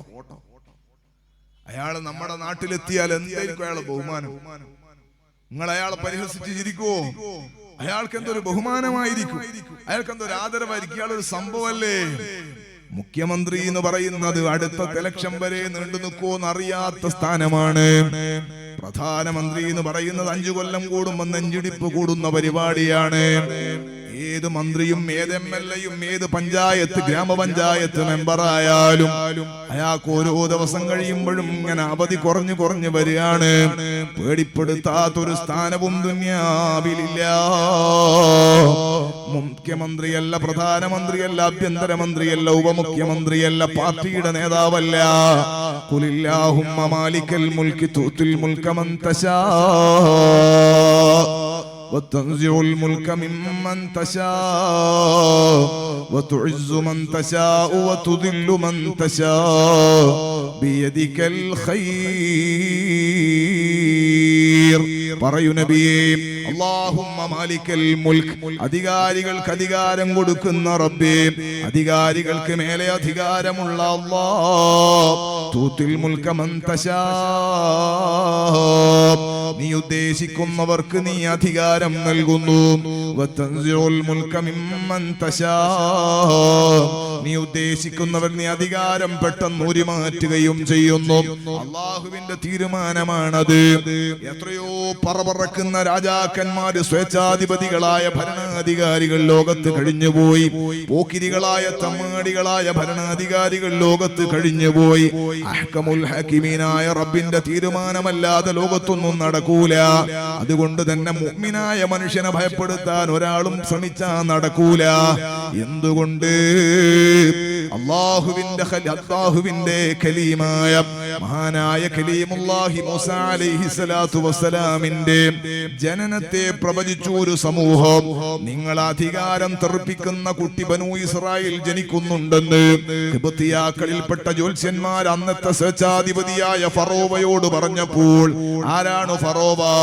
അന റബ്ബുകുമുൽ അഅ്ലാ, ഞാനാണ് ഏറ്റവും വലിയ റബ്ബ് എന്ന് പറഞ്ഞ വിഡ്ഢിത്തം പറഞ്ഞ ഫറോവ. ആ ഫിർഔനിന്റെ കൊട്ടാരത്തിലെ ആളുകൾ അദ്ദേഹത്തോട്, ഒരു കുട്ടി ബനൂ ഇസ്രായേലിൽ ജനിക്കുന്നുണ്ട്, ആ കുട്ടി വളർന്നാൽ നിങ്ങളുടെ അധികാരം നഷ്ടപ്പെടുമെന്ന് പറഞ്ഞപ്പോൾ ആ കുട്ടിയുടെ ജനനവും വളർച്ചയും തടയാൻ 70,000 കുട്ടികളെയാണ്, 70,000-ലേറെ കുട്ടികളെയാണ് ഫറോവ കൊന്നൊടുക്കിയത്. അതേ സമയത്ത് ആ പേടിക്കപ്പെടുന്ന കുഞ്ഞോ അതേ ഫറോവയുടെ കൊട്ടാരത്തിൽ, അതേ ഫറോവയുടെ ചെലവില് ഫറോവയുടെ ഭാര്യ ആസിയ ബീവി റളിയല്ലാഹു അൻഹയുടെ വളർത്തുമകനായി പോറ്റിക്കൊണ്ടുവന്നവനാണ് അല്ലാഹു സുബ്ഹാനഹു വ തആലയുടെ ഹിക്മത്ത് മറ്റൊരാൾക്ക് പറയാൻ പറ്റില്ല. അല്ലാഹു നമുക്ക് ഖൈറു മാത്രം നിശ്ചയിച്ചു തരട്ടെ. അല്ലാഹു കൊടുക്കുന്നവർക്ക് മാത്രം അധികാരം. വതൻസിഉൽ മുൽക മിമ്മൻ തശാ, അല്ലാഹുവേ നീ അധികാരം, നീ ഉദ്ദേശിക്കുന്നവർക്ക് അധികാരം പെട്ടെന്ന് നീക്കിക്കളയുന്നതാണ്. പാകിസ്ഥാൻ എന്ന് പറഞ്ഞ ഒരു നമ്മുടെ അടുത്ത അയൽ രാജ്യമായ പാകിസ്ഥാൻ, ആ പാകിസ്ഥാനിൽ ഒരു പ്രധാനമന്ത്രി ഉണ്ടായിരുന്നു, നവാസ് ഷെരീഫ്. അയാൾ രാജ്യം ഭരിക്കുമ്പോൾ പ്രധാനമന്ത്രിയായിരിക്കെ അയാൾ ഫ്ലൈറ്റിൽ മറ്റൊരു രാജ്യത്തേക്ക് പോയതാണ്. പോകുമ്പോ അയാളെ കൂടെ വലിയ വലിയ ഉദ്യോഗസ്ഥന്മാരുണ്ട്. എന്നാൽ അയാളുടെ കീഴിലുള്ള പട്ടാള കമാൻഡർ ആയിരുന്ന പർവേസ് മുഷറഫ് പട്ടാള അട്ടിമറിയിലൂടെ ഭരണം കൈയാളിയിട്ട് നവാസ് ഷെരീഫ് എന്ന പ്രധാനമന്ത്രി അങ്ങോട്ട് പോകുമ്പോൾ പ്രധാനമന്ത്രിയാണ്, തിരിച്ചിങ്ങോട്ട് വരുമ്പോഴേക്ക് അധികാരം നഷ്ടപ്പെട്ടു പോയി എന്ന് മാത്രമല്ല, ഒരു സാധാരണ പാക് പൗരന്റെ അവകാശമാണ്, ഏതൊരു രാജ്യത്തെ പൗരന്റെയും അവകാശമാണ് അയാൾക്ക് ആ രാജ്യത്തിറങ്ങാൻ പറ്റണം. ഫ്ലൈറ്റ് ലാൻഡ് ചെയ്യാൻ അനുവദിച്ചില്ല. സൗദിയിലേക്ക് അഭയാർത്ഥിയായി പലായനം ചെയ്യേണ്ടി വന്നു നവാസ് ഷെരീഫ്. ഖുലില്ലാഹുമ്മ മാലിക്കൽ മുൽക്ക് തൂത്തിൽ മുൽക മൻ തശാ വതൻസിഉൽ മുൽക മിമ്മൻ തശാ. അങ്ങോട്ട് പോകുമ്പോൾ രാജ്യത്തിന്റെ പ്രധാനമന്ത്രിയാണ്, തിരിച്ചിറങ്ങുമ്പോൾ സാധാരണ ഒരുത്തന്റെ പവർ പോലും കിട്ടിയില്ലെന്ന് മാത്രമല്ല, മറ്റൊരു രാജ്യത്തേക്ക് പലായനം ചെയ്യേണ്ടി വന്നു. അഭയാർത്ഥിയായി കൊല്ലങ്ങളോളം നവാസ് ഷെരീഫ് സൗദിയിൽ കഴിഞ്ഞു. എന്നാൽ അന്ന് അധികാരമേറ്റെടുത്ത പർവേസ് മുശറഫ് ദുനിയാവിലേ ഇല്ല. അയാള് മരിച്ചു എന്ന് മാത്രമല്ല, അന്ന് അട്ടി ഓടിക്കപ്പെട്ട നവാസ് ഷെരീഫ് പിന്നെയും പാകിസ്ഥാനിൽ ഭരണത്തിലെത്തി. സഹോദരങ്ങളെ, ഞാൻ പറഞ്ഞത് അള്ളാഹുവിന്റെ തീരുമാനമാണ് മാത്രമാണ് ലോകത്ത് നടക്കുന്നത്. വതുഇസ്സു മൻ തശാ വതുദില്ലു മൻ തശാ. അല്ലാഹുവേ, നീ കണക്കാക്കിയവർ, നീ ഉദ്ദേശിക്കുന്നവർക്ക് നീ പ്രതാപം നൽകും, സ്ഥാനമാനങ്ങൾ നൽകും. നീ ഉദ്ദേശിക്കുന്നവരെ നീ തരം താഴ്ത്തിക്കളയും. ബിയദിക്കൽ ഖൈർ,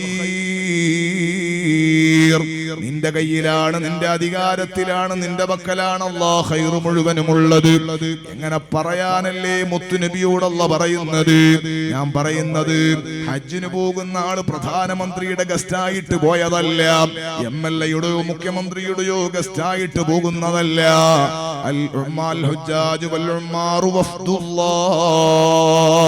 ഹാജിമാരും മുഅ്തമിരീങ്ങളും അല്ലാഹുവിന്റെ അതിഥികളാണ്, അല്ലാഹുവിന്റെ ആളാണ്. അങ്ങനെ പോകുന്നവരുടെ ബഹുമാനം എത്രയാണ്. എന്തിനാ ഞാനിത് പറഞ്ഞത്? ഹജ്ജിന് പോകുന്ന സീസൺ ആയതുകൊണ്ടാണ്. ഞാൻ ഹജ്ജ് ക്ലാസ് എടുക്കാൻ പറഞ്ഞതല്ല. പക്ഷേ നിങ്ങൾ നോക്കൂ, ഹജ്ജിന് പോകുന്ന ആള് നമ്മളെ സമീപിച്ചിട്ട് എത്ര താഴ്മയോടാണ് അവര് പറയുന്നത്. എന്റെ അടുക്കൽ നിന്ന് നിങ്ങൾക്ക് വല്ലതും തെറ്റായി തോന്നിയിരുന്നെങ്കിൽ ഇടപെടലോ സംസാരത്തിലോ എന്റെ സമീപനത്തിലോ വല്ല പോരായ്മയും വന്നുപോയെങ്കിൽ നിങ്ങളൊന്നും എനിക്ക് മാപ്പ് ചെയ്തു തരണം. എന്റെ ഹജ്ജ് സ്വീകരിക്കാൻ നിങ്ങൾ അല്ലാഹുവോട് ദ്വാരക്കണം. അങ്ങനെ വന്ന് പറയും, നിങ്ങൾ കേട്ടിട്ടില്ലേ? കുറച്ചുകൂടി സൗണ്ട് കൂട്ടാൻ പറ്റും. അങ്ങനെ വന്ന് പറയുന്നത് നിങ്ങൾ കേട്ടിട്ടില്ലേ? എന്തിനാണ് അവരങ്ങനെ പറയുന്നത്? അവർക്ക് നല്ല ലക്ഷ്യമുണ്ട്. അവരുടെ ഹജ്ജ് സ്വീകരിക്കാതെ പോകരുത്. ഹജ്ജ് സ്വീകരിച്ചു കിട്ടാനാണ് ഈ പണി മുഴുവനും എടുക്കുന്നത്. നിങ്ങൾ നോക്കൂ സഹോദരങ്ങളെ, അങ്ങനെ ഒരാള് നമ്മുടെ അടുക്കൽ വന്ന് പറഞ്ഞാൽ, ഒരു ഹാജി വരുമ്പോ വളരെ ബഹുമാനത്തോടെ സ്വീകരിച്ചിരുത്തിയിട്ട് അയാൾക്ക് വേണ്ട കാര്യങ്ങൾ ചെയ്തു കൊടുത്തിട്ട്, എനിക്ക് നിങ്ങളോടൊരു വെറുപ്പുമില്ല, നിങ്ങൾക്ക് എന്നോടും ഉണ്ടാകൂല, അതുകൊണ്ട് നമ്മളെല്ലാം സ്വീകരിക്കട്ടെ, നിങ്ങളെ ഹജ്ജ് അല്ലാഹ് സ്വീകരിക്കട്ടെ, എനിക്ക് അവിടെ എത്താനുള്ള ഭാഗ്യത്തിന് നിങ്ങൾ ദ്വാരക്കണം, നിങ്ങളെ ഹറമിലുള്ള ദുആയിൽ സദുവായി എനിക്കും ഇടമുണ്ടാകണം. അങ്ങനെ ദ്വാരപ്പിക്കല്ലേ ബുദ്ധിയുള്ള ആളുകൾ ചെയ്യുക. ചില ആളുകൾ പറയും, ഞാനുമായിട്ടോ ചെറിയ ഉടക്കിലാണ്, അതുകൊണ്ട് എന്റെ ഹജ്ജ് അല്ലാഹ് സ്വീകരിക്കുന്ന എനിക്കൊന്ന് കാണണം. അങ്ങനെ പറയുന്ന ആളുണ്ട്, നിങ്ങളെ ഹജ്ജ് അല്ലാഹ് സ്വീകരിക്കുന്ന എനിക്ക് കാണണം എന്ന് പറഞ്ഞാൽ ഇയാളെ വിശ്വാസത്തിൽ ഹജ്ജിന്റെ ഫോം ഇങ്ങനെ കൊണ്ടുവന്നിട്ട് ഇയാളുടെ സീലടിച്ചാലേ അല്ലാഹ് സ്വീകരിക്കുന്ന, അതൊരു വിഡ്ഢിത്തമാണ്. അള്ളാഹു നമ്മുടെ ഖൽബ് നന്നാക്കി തരട്ടെ. 50 ലക്ഷത്തിലേറെ ഹാജിമാരുടെ ദുആ അല്ലാഹ് സ്വീകരിക്കുമ്പോൾ കോടിക്കണക്കല്ല, അരക്കോടിയോളം വരുന്ന ഹാജിമാരുടെ ദഅവത്ത് അല്ലാഹ് സ്വീകരിക്കുമ്പോ അവർക്ക് അല്ലാഹു ഖബൂലിയത്ത് കൊടുക്കുമ്പോ നമ്മുടെ ഒപ്പില്ലാതെ ഒരാളെ ഹജ്ജ് സ്വീകരിക്കൂല എന്ന് ചിന്തിക്കുന്നവൻ വിഡ്ഢിയാണ്. പിന്നെ ചെയ്യേണ്ടത് എന്താണ്? ഇയാൾക്ക് നല്ല റാഹത്തിൽ സന്തോഷമുള്ള സ്വീകരണവും യാത്രയപ്പും നൽകിയിട്ട് അദ്ദേഹത്തിന്റെ ദുആയിൽ ഇടം കിട്ടാനാ നമ്മൾ ശ്രമിക്കേണ്ടതുള്ള ഭാഗ്യം നൽകട്ടെ. ഞാൻ എന്തിനാണിത് പറഞ്ഞത്? ഹജ്ജിന് പോകുന്നവന്റെ കൽബിന്റെ ഒരു തിട്ടമുണ്ട്. ഹജ്ജിന് പോകുന്നവന്റെ കൽബിന്റെ ഒരു നല്ല ലക്ഷ്യമുണ്ട്. എന്താണത്? ആരോടും വെറുപ്പ് വേണ്ട, ആരോടും വക്കാണം വേണ്ട, ആരോടും പക വേണ്ട, ആരോടും സംസാരിച്ച് തെറ്റാൻ നിൽക്കണ്ട. 60 വയസ്സുള്ള മനുഷ്യനാണ് ഹജ്ജിന് പോകുന്നത്. നിങ്ങൾ കാണുന്നുണ്ടോ? 60 വയസ്സ് വരെ ആള് കൂടുതലൊന്നും നിസ്കരിച്ചിട്ടില്ല. 60 വയസ്സ് വരെ കൂടുതലൊന്നും ഖുർആൻ ഓതി നമ്മൾ കണ്ടിട്ടില്ല. 60 വയസ്സ് വരെ കൂടുതൽ ഖൈറാത്തുകളുമായി ബന്ധപ്പെട്ട് നമ്മൾ കാണുന്നില്ല. മക്കൾ ഗൾഫ് പോയി, ഒരൽപ്പം പൈസ ഉണ്ടായപ്പോ, ഒരൽപ്പം സാമ്പത്തികമായ ഭദ്രത വന്നപ്പോൾ അയാൾക്ക് ഹജ്ജിന് പോകാനുള്ള ചാൻസ് കിട്ടിയാണ്. പക്ഷെ അള്ളാന്റെ വിളിക്ക് അയാൾ ഉത്തരം നൽകുകയാണ്. പക്ഷെ നിങ്ങൾ നോക്കൂ, ഒരു 4-5 മാസം മുമ്പ് അയാൾ ഹജ്ജിന് കൊടുത്തപ്പോ ഹജ്ജിന്റെ അപേക്ഷ സ്വീകരിച്ചത് മുതൽ അയാൾക്ക് എന്തോ ഒരു മാറ്റമില്ലേ, അയാളെ സംസാരത്തിൽ എന്തോ ഒരു പ്രത്യേകതയില്ലേ, എന്തോ ഒരു എളിമത്തരമില്ലേ. ഹജ്ജ് പാസ്സായി വന്നതിന് ശേഷമുള്ള ഒരു 100 ദിവസം അയാളുടെ ജീവിതത്തിൽ നല്ല നല്ല മാറ്റങ്ങൾ കാണുന്നില്ലേ? 60 കൊല്ലം ജീവിച്ചതുപോലെയല്ല ഈ 100 ദിവസത്തെ ജീവിതം. എന്തോ ഒരു പ്രത്യേകതയുണ്ട്. കൈപിടിക്കുമ്പോൾ എന്തോ ഒരു താഴ്മയുണ്ട്, സലാം പറയുമ്പോൾ എന്തോ ഒരു വശ്യതയുണ്ട്, ഖുർആൻ എടുക്കാൻ അയാൾക്ക് താല്പര്യമുണ്ട്, അയാളെ സംസാരം കൂടുതലും ദിക്റായി മാറുന്നുണ്ട്, അയാളെ ഖൽബ് അല്ലാഹുവിനോട് ഇങ്ങനെ പറഞ്ഞുകൊണ്ടിരിക്കുന്നുണ്ട്. അല്ലാ, 10-60 കൊല്ലം ജീവിച്ചു, എന്റെ ആയുസ് മുഴുവനും ഞാൻ നശിപ്പിച്ചു. അല്ലാ, ഇപ്പോൾ നിന്റെ വീട്ടിലേക്ക് ക്ഷണിക്കപ്പെട്ട് ഞാൻ പോവുകയാണല്ലോ. എല്ലാവരെയും സ്വീകരിക്കുമ്പോൾ നന്മകളേറെ ഇല്ലാത്ത എന്നെ നീ തള്ളിക്കളയരുത്. അല്ലാ, അയാളെ ഖൽബ് കരയുന്നുണ്ട്, അയാൾ ഇടക്കിടക്ക് ഖുർആൻ എടുക്കുന്നുണ്ട്. അള്ളാഹുവിന്റെ ഹബീബിലേക്ക് കൂടുതലൊന്നും ഇതുവരെ ഹദിയ പോയിട്ടില്ല. അതുകൊണ്ട് ഹറമിലെത്തുമ്പോ മദീനയിലെത്തുമ്പോ തങ്ങൾക്ക് ഒരു 100 ഖുൽ ഹുവല്ലാഹെങ്കിലും മനസ്സറിഞ്ഞോതി കൊടുക്കാൻ, 1000 സൂറത്തുൽ ഇഖ്ലാസ് സമ്മാനിക്കാനുള്ള തിരക്കിലാണ് അയാള്. ആ 100 ദിവസത്തെ ജീവിതത്തിന്റെ മാറ്റം കണ്ടോ നിങ്ങള്? ആ 100 ദിവസത്തിന്റെ ജീവിതത്തിന്റെ സൗഭാഗ്യം കണ്ടോ നിങ്ങള്? എന്നാ നിങ്ങൾ അവരോട് ചോദിക്കൂ, എപ്പോഴാണ് നിങ്ങൾക്ക് ടിക്കറ്റ് കിട്ടിയത്? എപ്പോഴാണ് യാത്ര പോകുന്നത്? ഹാജിമാര് പറഞ്ഞു, ഞങ്ങൾക്ക് യാത്രയുടെ ഡേറ്റ് കിട്ടിയിട്ടില്ല എന്നാ പറയുന്നത്. ഒരു മെയ് 15 മുതൽ തുടങ്ങുമെന്നാണ് അവര് പറയുന്നത്. എന്നാൽ അത് കൃത്യമായ ഡേറ്റ് ഇതുവരെ ആയിട്ടില്ല. പെട്ടെന്ന് വിളിച്ചിറങ്ങണോന്നാ പറയുന്നത്. അതുകൊണ്ടാണ് അവരിങ്ങനെ യാത്ര ചെയ്യുന്നത്. 4 ഹജ്ജിന്റെ നടത്ത ഈ നാട്ടിൽ നിന്ന് തന്നെ അവര് നടന്നുപോയി. ഓ സഹോദരങ്ങളെ, നിങ്ങൾക്ക് കേൾക്കണോ? ഈ പോകുന്ന ഹജ്ജ് മാസത്തിന്റെ മുമ്പ് പോകാനുള്ള ഒരുക്കത്തിനാണ് ഈ പെടാപാടുപെടുന്നത്. ഞാൻ ഈ അടുത്ത് വായിച്ചു, ഹജ്ജ് ക്ലാസ് കഴിഞ്ഞ് വരുന്ന ഒരാള് ആക്സിഡന്റായി മരണപ്പെട്ടു പോയി. ഹജ്ജിന് പോകാൻ വേണ്ടി നിൽക്കുന്നവനാണ് മരിച്ചത്. അയാൾ ഇപ്പൊ തന്നെ ഹജ്ജിന്റെ ഒരുക്കത്തിലാണ്. ഓ കരളിന്റെ കഷ്ണങ്ങളായ ചെറുപ്പക്കാരെ, ഹജ്ജിന് പോകുന്നവന്റെ കൽബ് എന്തൊരു കൽബാണ്. അതേ സമയത്ത് ഹജ്ജിന് പോകുന്നതിന് മുമ്പ് തന്നെ അയാൾ മറ്റൊരു യാത്ര പോയില്ലേ? അയാളും മരണത്തെ നേരിട്ടില്ലേ? നമ്മുടെ മുന്നിൽ ഒരു വലിയ യാത്രയുണ്ട്. ആ യാത്ര എന്ന് പറയുന്നത് അടുത്ത മാസം പകുതി മുതൽ തുടങ്ങാനുള്ള യാത്രയല്ല. എപ്പോഴാണ് പോകേണ്ടത് എന്ന് നിശ്ചയമില്ല, എപ്പോഴാണ് പോകേണ്ടത് എന്ന് അറിയുകയുമില്ല. ഹാജിയാര് ചിലപ്പം മെയ് 15 പോകുമ്പോ നമ്മൾ ഈ ദുനിയാവിൽ ഉണ്ടാകുമോ എന്നറിയില്ല. അല്ലാഹു നമുക്ക് ആഫിയത്തുള്ള ദീർഘായുസ് നൽകട്ടെ. എപ്പോഴാണ് നമുക്കൊരു നിശ്ചയവുമില്ലാത്ത ജീവിതമാണ് നമ്മുടെ ജീവിതം. നമ്മൾ ഹാജിമാര് അവരുടെ ഒരുക്കം 45 ദിവസത്തേക്കുള്ള 4 ലക്ഷം ചെലവാക്കിയിട്ടുള്ള യാത്രക്കൊരുങ്ങുമ്പോ നമ്മുടെ കൂട്ടത്തിൽ നിന്ന് പലരും യാത്ര പോയിട്ടുണ്ട്. 45 ദിവസമല്ല, 450 കൊല്ലമല്ല, 4500 കൊല്ലം കഴിഞ്ഞാലും തിരിച്ചു വരാത്ത യാത്രയല്ലയോ? എത്ര കൊടുത്താലും തിരിച്ചു കിട്ടാത്ത യാത്രയല്ലയോ? ഈ യാത്ര നമ്മുടെ മുന്നിൽ ഉണ്ടാകുമ്പോൾ ഹാജിമാരുടെ ഒരുക്കം പോലെ ഒരുങ്ങിയാൽ മതിയാകുമോ? പോരാ പോരാ. ഏത് സമയത്തും നമ്മൾ പോകേണ്ടി വന്നാലോ എന്ന് ചിന്തിച്ച് കിടക്കേണ്ടവനാണ്, ചിന്തിച്ച് ജീവിക്കേണ്ടവനാണ്. ഞാൻ പലയിടങ്ങളിലും ഓർമ്മപ്പെടുത്തിയത് ഇവിടെയും ഓർമ്മപ്പെടുത്തുന്നു. അല്ലാഹു നമുക്ക് ആഫിയത്തുള്ള ദീർഘായുസ് നൽകട്ടെ. എന്റെ നാടിന്റെ അടുത്തുള്ള ഒരു ചെറുപ്പക്കാരൻ, അദ്ദേഹത്തിന്റെ കല്യാണം ഈ മാസത്തിൽ, ഇതേ മെയ് മാസത്തിൽ എന്റെ ഭാര്യ വീട്ടിലുള്ള ഒരു പെൺകുട്ടിയുമായി നിശ്ചയിച്ചതാണ്. ആ ചെറുപ്പക്കാരൻ അല്ലാഹു റഹ്മത്ത് ചെയ്യട്ടെ. ആ കുട്ടിക്കും അല്ലാഹു ഖൈറായ ജീവിതം കൊടുക്കട്ടെ. നോമ്പിന് 1 മാസം മുമ്പാണ് അയാൾ ഗൾഫിൽ നിന്ന് വന്നത്. കണ്ടാ തന്നെ നല്ല ലുക്കുള്ള, നല്ല സ്റ്റൈലുള്ള ഒരു ചെറുപ്പക്കാരൻ, 25 വയസ്സ് പ്രായം. ഉപ്പക്ക് സുഖമില്ല, പനി ബാധിച്ചിട്ട് അവിടെ കാണിച്ച് സുഖമാകാത്തതിനാൽ മംഗലാപുരത്ത് വിദഗ്ധമായ ചികിത്സക്ക് കൊണ്ടുവന്നതാണ്. വിദഗ്ധനായ ഡോക്ടറെ കാണിക്കാൻ വേണ്ടി വന്നതാണ്. എന്നിട്ട് ബാപ്പന്റെ കൂടെ കൂട്ടിന് വന്ന മകൻ ടോക്കനെടുത്ത് കാത്തു നിൽക്കുമ്പോ ഒരു രോഗവുമില്ല, പെട്ടെന്ന് കുഴഞ്ഞു വീണു മരിച്ചുപോയി. ആരോടും പരാതി പറഞ്ഞിട്ടില്ല, ആരോടൊരു വേദന പറഞ്ഞിട്ടില്ല, ആരോടൊരു ക്ഷീണം ഷെയർ ചെയ്തിട്ടില്ല. ഒരു തടിക്കൊരു ക്ഷീണവും കാണിച്ചിട്ടുമില്ല, അനുഭവിച്ചിട്ടുമില്ല.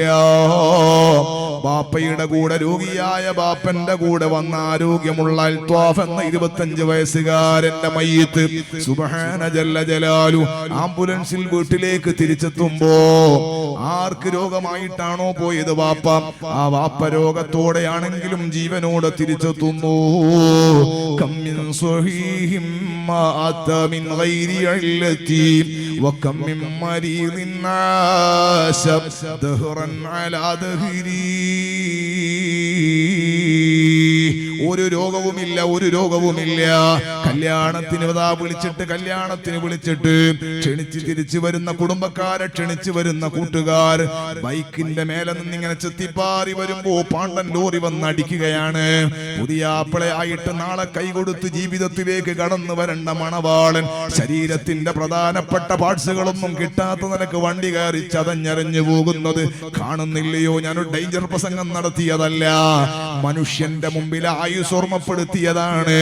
മനുഷ്യന്റെ മുമ്പിലെ യാത്രക്കൊരുങ്ങാനുള്ള സമയത്തെ ബോധ്യപ്പെടുത്താൻ പറഞ്ഞതാണ്.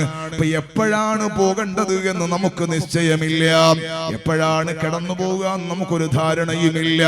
ഇങ്ങനെ ധാരണയില്ലാത്ത നമ്മള് കാര്യമായിട്ടൊന്നും അധ്വാനിക്കേണ്ടതില്ലേ?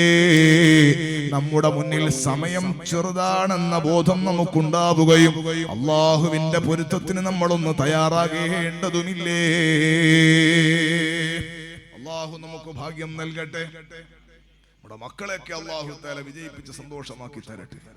മദ്രസൊക്കെ തുടങ്ങി, സ്കൂൾ തുറക്കാൻ പോവാണ്. റമദാനു ശരീഫിന് തൊട്ട് മുമ്പ് സുന്നി വിദ്യാഭ്യാസ ബോർഡിന്റെ മദ്രസ, നമ്മുടെ മദ്രസയ്ക്ക് അള്ളാഹു ശക്തിപ്പെടുത്തി തരട്ടെ. നൂറുൽ ഉലമയുടെ ദറജ അള്ളാഹു വർദ്ധിപ്പിക്കട്ടെ. മദ്രസാ സംവിധാനത്തിന്റെ ശില്പി, മദ്രസാ സംവിധാനത്തെ ശക്തിപ്പെടുത്താൻ വേണ്ടി ജീവൻ സമർപ്പിച്ച മഹാനായ നൂറുൽ ഉലമ അള്ളാഹു ദറജേറ്റി കൊടുക്കട്ടെ. ഇസ്ലാം മത വിദ്യാഭ്യാസ ബോർഡ്, പഴയ വിദ്യാഭ്യാസ ബോർഡ് രൂപീകരണ യോഗത്തിൽ പങ്കെടുത്ത ഏറ്റവും അവസാനം വഫാത്തായ മഹാനാണ് നൂറുൽ ഉലമ. ഒരു വഫാത്താകുമ്പോൾ സുന്നി വിദ്യാഭ്യാസ ബോർഡിന്റെ അഖിലേന്ത്യാ പ്രസിഡന്റാണ്. ഞാൻ പറഞ്ഞത്, സുന്നി വിദ്യാഭ്യാസ ബോർഡിന്റെ പൊതുപരീക്ഷ നടക്കുമ്പോ എന്റെ ഒരു മകള് 7ാം ക്ലാസ്സിൽ പരീക്ഷ എഴുതി, ഒരു മകള് 10ാം ക്ലാസ്സിൽ പരീക്ഷ എഴുതി. ശനിയും ഞായറുമാണ് പരീക്ഷ ഉണ്ടായത്. ഞാൻ നോക്കുമ്പോ വ്യാഴാഴ്ച രാവിലെ 10 മണിക്ക് ഞാൻ നോക്കുമ്പോ സ്കൂളിൽ പോകേണ്ട സമയമൊക്കെ കഴിഞ്ഞു പോയി. സ്കൂളിൽ പോകാതെ കിതാബ് വായിക്കാണ്. ഞാൻ ചോദിച്ചു, ഇന്ന് സ്കൂളില്ലേ? അപ്പൊ അവര് പറഞ്ഞു, വാപ്പാ ഇന്ന് സ്കൂളിൽ പോകണില്ല, മറ്റന്നാളും പിറ്റേ ദിവസവും പരീക്ഷയായതിനാൽ ഇന്നും നാളെയും ലീവ് എടുക്കാൻ വേണ്ടി തീരുമാനിച്ചതാണ്. എന്നോട് മുശാവറ ചെയ്തിട്ടൊന്നുമല്ല, ഞാൻ അറിയാതെ ചോദിച്ചതാണ്. ഏതായാലും ഹൈറായൊരു തീരുമാനം നമ്മളെ മക്കളെയൊക്കെ അല്ലാഹു നന്നാക്കി തരട്ടെ. ഞാൻ ദർസ് നടത്തുന്ന സമയത്ത് പൊതുപരീക്ഷ വരുമ്പോൾ സ്കൂളിൽ SSLC +2 ഒക്കെ പരീക്ഷ വരുന്ന സമയത്ത് 1ാം ദർസിൽ വരെ കുട്ടികളെ കൊണ്ട് സ്കൂളിലെ പുസ്തകം വായിപ്പിക്കാറുണ്ട്. എല്ലാ സ്ഥലത്തും നമ്മളെ മക്കൾ ഉയർന്നു നിൽക്കണം. അള്ളാഹു ഭാഗ്യം നൽകട്ടെ. അതബുള്ള മക്കളാക്കി തരട്ടെ, സന്തോഷമുള്ള മക്കളാക്കി തരട്ടെ. ആ മക്കള് പൊതുപരീക്ഷയ്ക്ക് ലീവ് എടുത്തിട്ട് തലേ ദിവസം പഠിക്കാണ്. ഞാനിങ്ങനെ ആലോചിച്ചു, മക്കൾക്ക് ശനിയാഴ്ചയും ഞായറാഴ്ചയും പരീക്ഷ, 5 പരീക്ഷന്റെ ടൈം ടേബിൾ ഉസ്താദുമാർ എഴുതി കൊടുത്തിട്ടുണ്ട്. അതനുസരിച്ചാണ് അവർ കിതാബ് പഠിക്കുന്ന. 2 ദിവസം ലീവ് എടുത്ത് പഠിക്കാണ്, നന്നായിട്ട് പഠിക്കാണ്. 2 മക്കളും വിജയിച്ച നമ്മളെ മക്കളെ ദുനിയാവിൽ ആഖിറത്തിൽ വിജയിപ്പിക്കട്ടെ. ഞാനിങ്ങനെ ആലോചിച്ചത്, എന്റെ കരളിന്റെ കഷ്ണങ്ങളായ മുഅ്മിനീങ്ങളെ, ചെറുപ്പക്കാരെ, ചെറുപ്പക്കാരികളെ, ഉസ്താദുമാര്, സുൽത്താനുൽ ഉലമ ഹഫിളഹുല്ലാഹു വറഅ, ലോകത്ത് തുല്യതയില്ലാതെ ദഅവത്തിന് നേതൃത്വം നൽകിയ ഈ 21ാം നൂറ്റാണ്ടിലേക്ക് ഇന്ത്യ രാജ്യം സമ്മാനിച്ച ഏറ്റവും വലിയ പണ്ഡിത പ്രതിനിധി, അല്ലാഹു ജല്ല ജലാലു ആഫിയത്തുള്ള ദീർഘായുസ് കൊടുക്കട്ടെ. ഇമാം ബുഖാരി റളിയല്ലാഹു അൻഹുവിന്റെ പരിശുദ്ധമായ ഹദറത്തിൽ നിന്ന് ആദരവ് ഏറ്റുവാങ്ങി ഉസ്താദ് മലേഷ്യയിലേക്ക് യാത്ര. ദഅവത്താണ് ഉസ്താദ് നടത്തുന്ന. അല്ലാഹു തആല സ്വീകരിച്ച് സന്തോഷം നൽകട്ടെ. ഉസ്താദിന്റെ നേതൃത്വത്തിലുള്ള പണ്ഡിതന്മാര് യോഗം ചേർന്ന് വിദ്യാഭ്യാസ ബോർഡിന്റെ ടൈം ടേബിൾ, പരീക്ഷയുടെ ടൈം ടേബിൾ ഉണ്ടാക്കി റേഞ്ചിലെ ഉസ്താദുമാർക്ക് കൈമാറി. ആ ഉസ്താദുമാര് സദർ ഉസ്താദിലൂടെ മക്കൾക്ക് കൈമാറി. വാട്സപ്പ് ഗ്രൂപ്പിലും മറ്റൊക്കെ വീട്ടിലെ ഉമ്മമാർക്ക് എത്തിച്ചു കൊടുത്തു. അത് നോക്കിയിട്ടാണ് മക്കള് പരീക്ഷയ്ക്ക് ഒരുങ്ങുന്നത്. നമ്മളെ മുമ്പിലും ഒരു പരീക്ഷയുണ്ട്. ആ പരീക്ഷ എന്ന് പറഞ്ഞാൽ തോറ്റുപോയാൽ പിന്നെ എഴുതാൻ പറ്റുന്ന പരീക്ഷയല്ല. SSLC പരീക്ഷയായാലും ഏത് പരീക്ഷയായാലും പിന്നെയും പിന്നെയും ചാൻസ് കിട്ടുന്ന പരീക്ഷയാണ്. IAS പാസ്സായ ഒരു കുട്ടിയോട് ചോദിക്കും, അയാൾ പറഞ്ഞു 3-ാം തവണയാണ് പാസ്സായത്, 2 തവണ പൊട്ടിപ്പോയിട്ടുണ്ട്. ഏത് പരീക്ഷയും ദുനിയാവിൽ പിന്നെയും എഴുതിയെടുക്കാൻ ചാൻസ് ഉള്ളതാണ്. അതേ സമയത്ത് സഹോദര, നമ്മുടെ മുന്നിൽ ഒരു പരീക്ഷ വരാനുണ്ട്. ആ പരീക്ഷക്ക് തോറ്റുപോയാൽ പിന്നെ പരീക്ഷക്ക് ചാൻസ് ഇല്ല. പിന്നെ നമ്മൾ ഹാൾ ടിക്കറ്റിന് കാത്തു നിൽക്കേണ്ടതില്ല. നമ്മൾ പിന്നെ പേര് രജിസ്റ്റർ ചെയ്യേണ്ടതില്ല. ആ പരീക്ഷ നമ്മുടെ മുന്നിലുണ്ട്. ആ പരീക്ഷ എപ്പോഴാണെന്ന ടൈം ടേബിൾ കിട്ടിയ ആരുണ്ട് നമ്മുടെ കൂട്ടത്തില്? അങ്ങനെ കിട്ടിയവരുണ്ടെങ്കിൽ അവർക്ക് അതിന്റെ തലേ ദിവസം ലീവ് എടുത്ത് പഠിക്കാവുന്നതാണ്. മരിക്കുന്ന വർഷം അറിയുമെങ്കിൽ തലേ ദിവസം ഹജ്ജിന് പോകാവുന്നതാണ്. മരിക്കുന്ന ഡേറ്റ് അറിയുമെങ്കിൽ 2 ദിവസം മുമ്പ് എഴുന്നേറ്റ് ഇസ്തിഗ്ഫാറിൽ തന്നെ വ്യാപൃതനാകാവുന്നതാണ്. പാതിരാ സമയത്ത് എഴുന്നേറ്റ് വബിൽ അസ്ഹാരിഹും യസ്തഗ്ഫിറൂൻ വൽ മുസ്തഗ്ഫിരീന ബിൽ അസ്ഹാർ. പാതിരാ സമയത്ത് അത്താഴ സമയത്ത് എഴുന്നേറ്റ് അല്ലാഹുവിനോട് പാപമോചനത്തിന് ദുആ ചെയ്യുന്നവരുടെ ബഹുമാനം അല്ലാഹു പറഞ്ഞില്ലേ? ഇന്ന ഡേറ്റിന് മരിക്കുമെന്ന് നിങ്ങൾക്ക് ബോധ്യമുണ്ടെങ്കിൽ അതിന്റെ തലേ ദിവസം എഴുന്നേറ്റ് ഗഫാറായ ഗഫൂറായ തവ്വാബായ റബ്ബിനോട് കരഞ്ഞാൽ മതിയാകുമായിരുന്നു. അങ്ങനെ ഒരു ശ്രമം നടത്താമായിരുന്നു. പക്ഷെ ഉറങ്ങിയവർ എഴുന്നേൽക്കാത്ത കാലമല്ലേ എന്റെ മുമ്പിലിരിക്കുന്ന ഈ ടാബ് എന്റെ പ്രിയപ്പെട്ട ഒരു സ്നേഹിതൻ, അബൂദാബിയിലുള്ള ഒരു സ്നേഹിതൻ ഹദിയ നൽകിയതാണ്. അദ്ദേഹത്തിനും കുടുംബത്തിനും അല്ലാഹു ബറക്കത്ത് ചെയ്യട്ടെ. അദ്ദേഹത്തിന്റെ ഭാര്യയുടെ വാപ്പ അഹമ്മദ് ക നമ്മളെ വല്ലാതെ സ്നേഹിക്കുന്ന ഒരാളാണ്. എപ്പോഴും വാദ് കേൾക്കുന്ന ആളാണ്. രാത്രി അദ്ദേഹം പറയും, ഉസ്താദ് നിങ്ങളെ മദ്ഹുർ റസൂൽ വാദ് കേട്ടാണ് അധികവും ഉറങ്ങാറുള്ളത്. അല്ലാഹുവേ നീ ആഖിറം വെളിച്ചമാക്കണം റഹ്മാനേ. 1-2 വർഷം മുമ്പ് അദ്ദേഹം ഇശാ നിസ്കരിച്ച് ഹദ്ദാദ് ചൊല്ലിയിട്ട് ഇതുപോലെ എന്തോ വാദെല്ലാം കേട്ടിട്ട് അങ്ങനെ കിടന്നുറങ്ങിയതാണ്. തഹജ്ജുദ് നിസ്കരിക്കുന്ന കുടുംബമാണ്. ഭാര്യയും കട്ടിലിൽ തന്നെ ഉണ്ട്. ഭാര്യ തട്ടി വിളിച്ചപ്പോ ഇയാൾ എഴുന്നേക്കുന്നില്ല. ക്ഷീണം കൊണ്ട് ഉറങ്ങായിരിക്കും എന്ന് കരുതി 56 പോയിട്ട് വുളൂ ചെയ്ത് തഹജ്ജുദ് നിസ്കരിച്ചിട്ട് രണ്ടാമത് സുബഹി ബാങ്ക് കൊടുത്തപ്പോൾ വന്ന് വിളിച്ചു, മൂപ്പര് എഴുന്നേക്കുന്നില്ല. സുബഹിയും നിസ്കരിച്ച് വിളിച്ചു നോക്കുമ്പോഴും അനങ്ങുന്നില്ല. മക്കളെ കൂട്ടി വന്ന് വിളിച്ചു നോക്കുമ്പോ അനങ്ങുന്നില്ല. ആകെ ഭയപ്പെട്ടു. അയൽവാസികളെ കൂട്ടി വന്ന് നോക്കുമ്പോ ശരീരം മരവിച്ചു പോയിട്ടുണ്ട്. ഒരു ഡോക്ടറെ പെട്ടെന്ന് വിളിച്ചു നോക്കുമ്പോൾ ഡോക്ടർ പറയുന്നു, ഇയാള് മരിച്ചിട്ട് മണിക്കൂറുകളായി പോയി. ഒരേ റൂമിൽ, ഒരേ കട്ടിലിൽ, ഒരേ ബെഡിൽ അസ്റായീൽ അലൈഹിസ്സലാത്തു വസ്സലാം തന്റെ ഭർത്താവിനെയും കൂട്ടിക്കൊണ്ടുപോയത് കൂടെ കിടക്കുന്ന പെണ്ണറിഞ്ഞേയില്ല. ഇത്ര പെട്ടെന്ന് തുറന്നു പോകുന്ന ആയുസ്സുള്ള മനുഷ്യൻ ആരെയാണ് കാത്തു നിൽക്കുന്നത്? അവൻ ഹജ്ജിന് പോകുന്ന ഹാജിയാർ ഒരുങ്ങുന്ന പോലെ ഒരുങ്ങിയാൽ മതിയോ? പൊതുപരീക്ഷയ്ക്കൊരുങ്ങുന്ന വിദ്യാർത്ഥി ഒരുങ്ങുന്നത് പോലെ ഒരുങ്ങിയാൽ മതിയോ? ഇല്ല ഇല്ല. എത്രയും പെട്ടെന്ന് തുറന്നു പോകുന്ന ലോകത്ത് ആരോടും വെറുപ്പില്ലാതെ, ആരോടും പകയില്ലാതെ, ആരോടും വിദ്വേഷമില്ലാതെ അല്ലാഹു ജല്ല ജലാലു അവൻ എന്താണ് ലോകത്ത് തീരുമാനിക്കുന്നത് അതെന്റെ ജീവിതത്തിൽ നടപ്പിലാകും. അതുകൊണ്ട് അല്ലാഹുവിന്റെ ഖളായിൽ പൊരുത്തപ്പെട്ട് അല്ലാഹുവിന്റെ തീരുമാനം ലോകത്ത് നടപ്പിലാക്കേണ്ട ഏറ്റവും നല്ല പ്രതിനിധിയായി മാറണമെന്ന ഏറ്റവും നല്ല ബോധത്തോടെ തഖ്വയോടെ ജീവിക്കലാണ് ഇത്തരം മഹാന്മാരുടെ ഉറൂസിന്റെ സദസ്സിൽ നിന്ന് നമ്മൾ നേടിയെടുക്കേണ്ട ഏറ്റവും വലിയ സമ്മാനം. അല്ലാഹു നമുക്ക് ഭാഗ്യം നൽകട്ടെ. ഏറ്റവും വലിയ ദുനിയാവിലെ ഏറ്റവും വലിയ സമ്പത്തും ഏറ്റവും വലിയ സൗകര്യങ്ങളും എന്ത് സൗകര്യങ്ങൾ ദുനിയാവിൽ കിട്ടിയാലും അതെല്ലാം താൽക്കാലികമാണ്. അതെല്ലാം തീർന്നു പോകുന്നതാണ്. തീരാത്തൊരു സംഗതി ദുനിയാവിലില്ല. ദുനിയാവിലെ ഏത് സംഗതി അല്ലാഹു നമ്മളെ നന്നാക്കി തരട്ടെ. നമ്മളെപ്പോഴും ചോദിക്കുമ്പോ ദുനിയാവ് തന്നെ ചോദിക്കുന്നവരാകരുത്. മഖാമിൽ നമ്മൾ ഉറൂസിന് വരും. അല്ലാഹു നമുക്കെല്ലാം സ്വീകാര്യത നൽകട്ടെ. ആ മഹാന്മാർ ഏത് കോലക്കാരായിരുന്നു നമുക്കറിയില്ല. ചില ആളുകൾ ഫുള്ള് സുഹൃതായിട്ട് പോയവരുണ്ടാവും. ഒന്നും വേണ്ട തീരുമാനിച്ചു പോയ ആള്. നമ്മൾ പൊതുവെ മക്കാമിലേക്ക് പോകൽ തന്നെ എപ്പോഴാണ്? എന്തെങ്കിലും ഇടങ്ങേറ് വരുമ്പോഴാണ്. അങ്ങനെ ആകരുത്. നമ്മൾ എപ്പോഴും പോകുന്നവരാകണം. അങ്ങനെ പരിഗണിക്കുക. ഗുണ്ടികരയിൽ മഹാന്റെ അടുക്കലേക്ക് നമ്മൾ വരുന്നത് കാലുവേദന ഉണ്ടാകുമ്പോൾ മാത്രമാകരുത്, കൈവേദന വരുമ്പോൾ മാത്രമാകരുത്, വിസ കിട്ടാൻ വേണ്ടി മാത്രമാകരുത്, കടം വീടാൻ വേണ്ടി മാത്രമാകരുത്. ഇടക്കിടക്ക് വന്ന് സിയാറത്ത് ചെയ്യണം. അവരുടെ ഉഖ്റവിയായ മദതുണ്ടാകും, അവരുടെ സഹായം നമുക്ക് ലഭിക്കും. അപ്പൊ ഒരു പ്രതിസന്ധി വന്നിട്ട് പറയുമ്പോൾ വേഗം എളുപ്പത്തിൽ ഇജാബത്ത് കിട്ടും. അല്ലെങ്കിൽ നമ്മൾ ദുനിയാവിന് വേണ്ടി മാത്രം പോകുന്നവരാകും. ഏത് മഹാന്റെ അടുക്കൽ പോയാലും ദുനിയാവിന് മാത്രം പ്രാമുഖ്യം കൊടുക്കരുത്. അവരിൽ നമ്മൾ തേടേണ്ടതും അവരിൽ നിന്ന് പ്രതീക്ഷിക്കേണ്ടതും അല്ലാഹ് ഈമാൻ സലാമത്താകുന്ന മാർഗങ്ങളാണ്. വലിയ സാഹിദായിരുന്ന ബഹുമാനപ്പെട്ട ഇബ്രാഹിം അദ്ഹം റളിയല്ലാഹു അൻഹു ഞാൻ പലപ്പോഴും പറയാറുണ്ട്. ഇബ്രാഹിം അദ്ഹം തങ്ങൾ രാജാവാണ്, കൊട്ടാരത്ത് താമസിച്ച ആളാണ്. കഥയൊക്കെ നമുക്കറിയാം. ആ ഇബ്രാഹിം അദ്ഹം തങ്ങൾ എല്ലാ സന്തോഷങ്ങളും ഒഴിവാക്കിയിട്ട് തറക്തുൽ ഖൽഖ തുറം ഫീ റിളക വൈതംതുൽ ഇയാല ലികൈ അറാക ഫലൗ ഖതഅതനി ഫിൽ ഹുബ്ബി റബാ ലമഹന്ന الفؤاد ഇലാ സിവാക.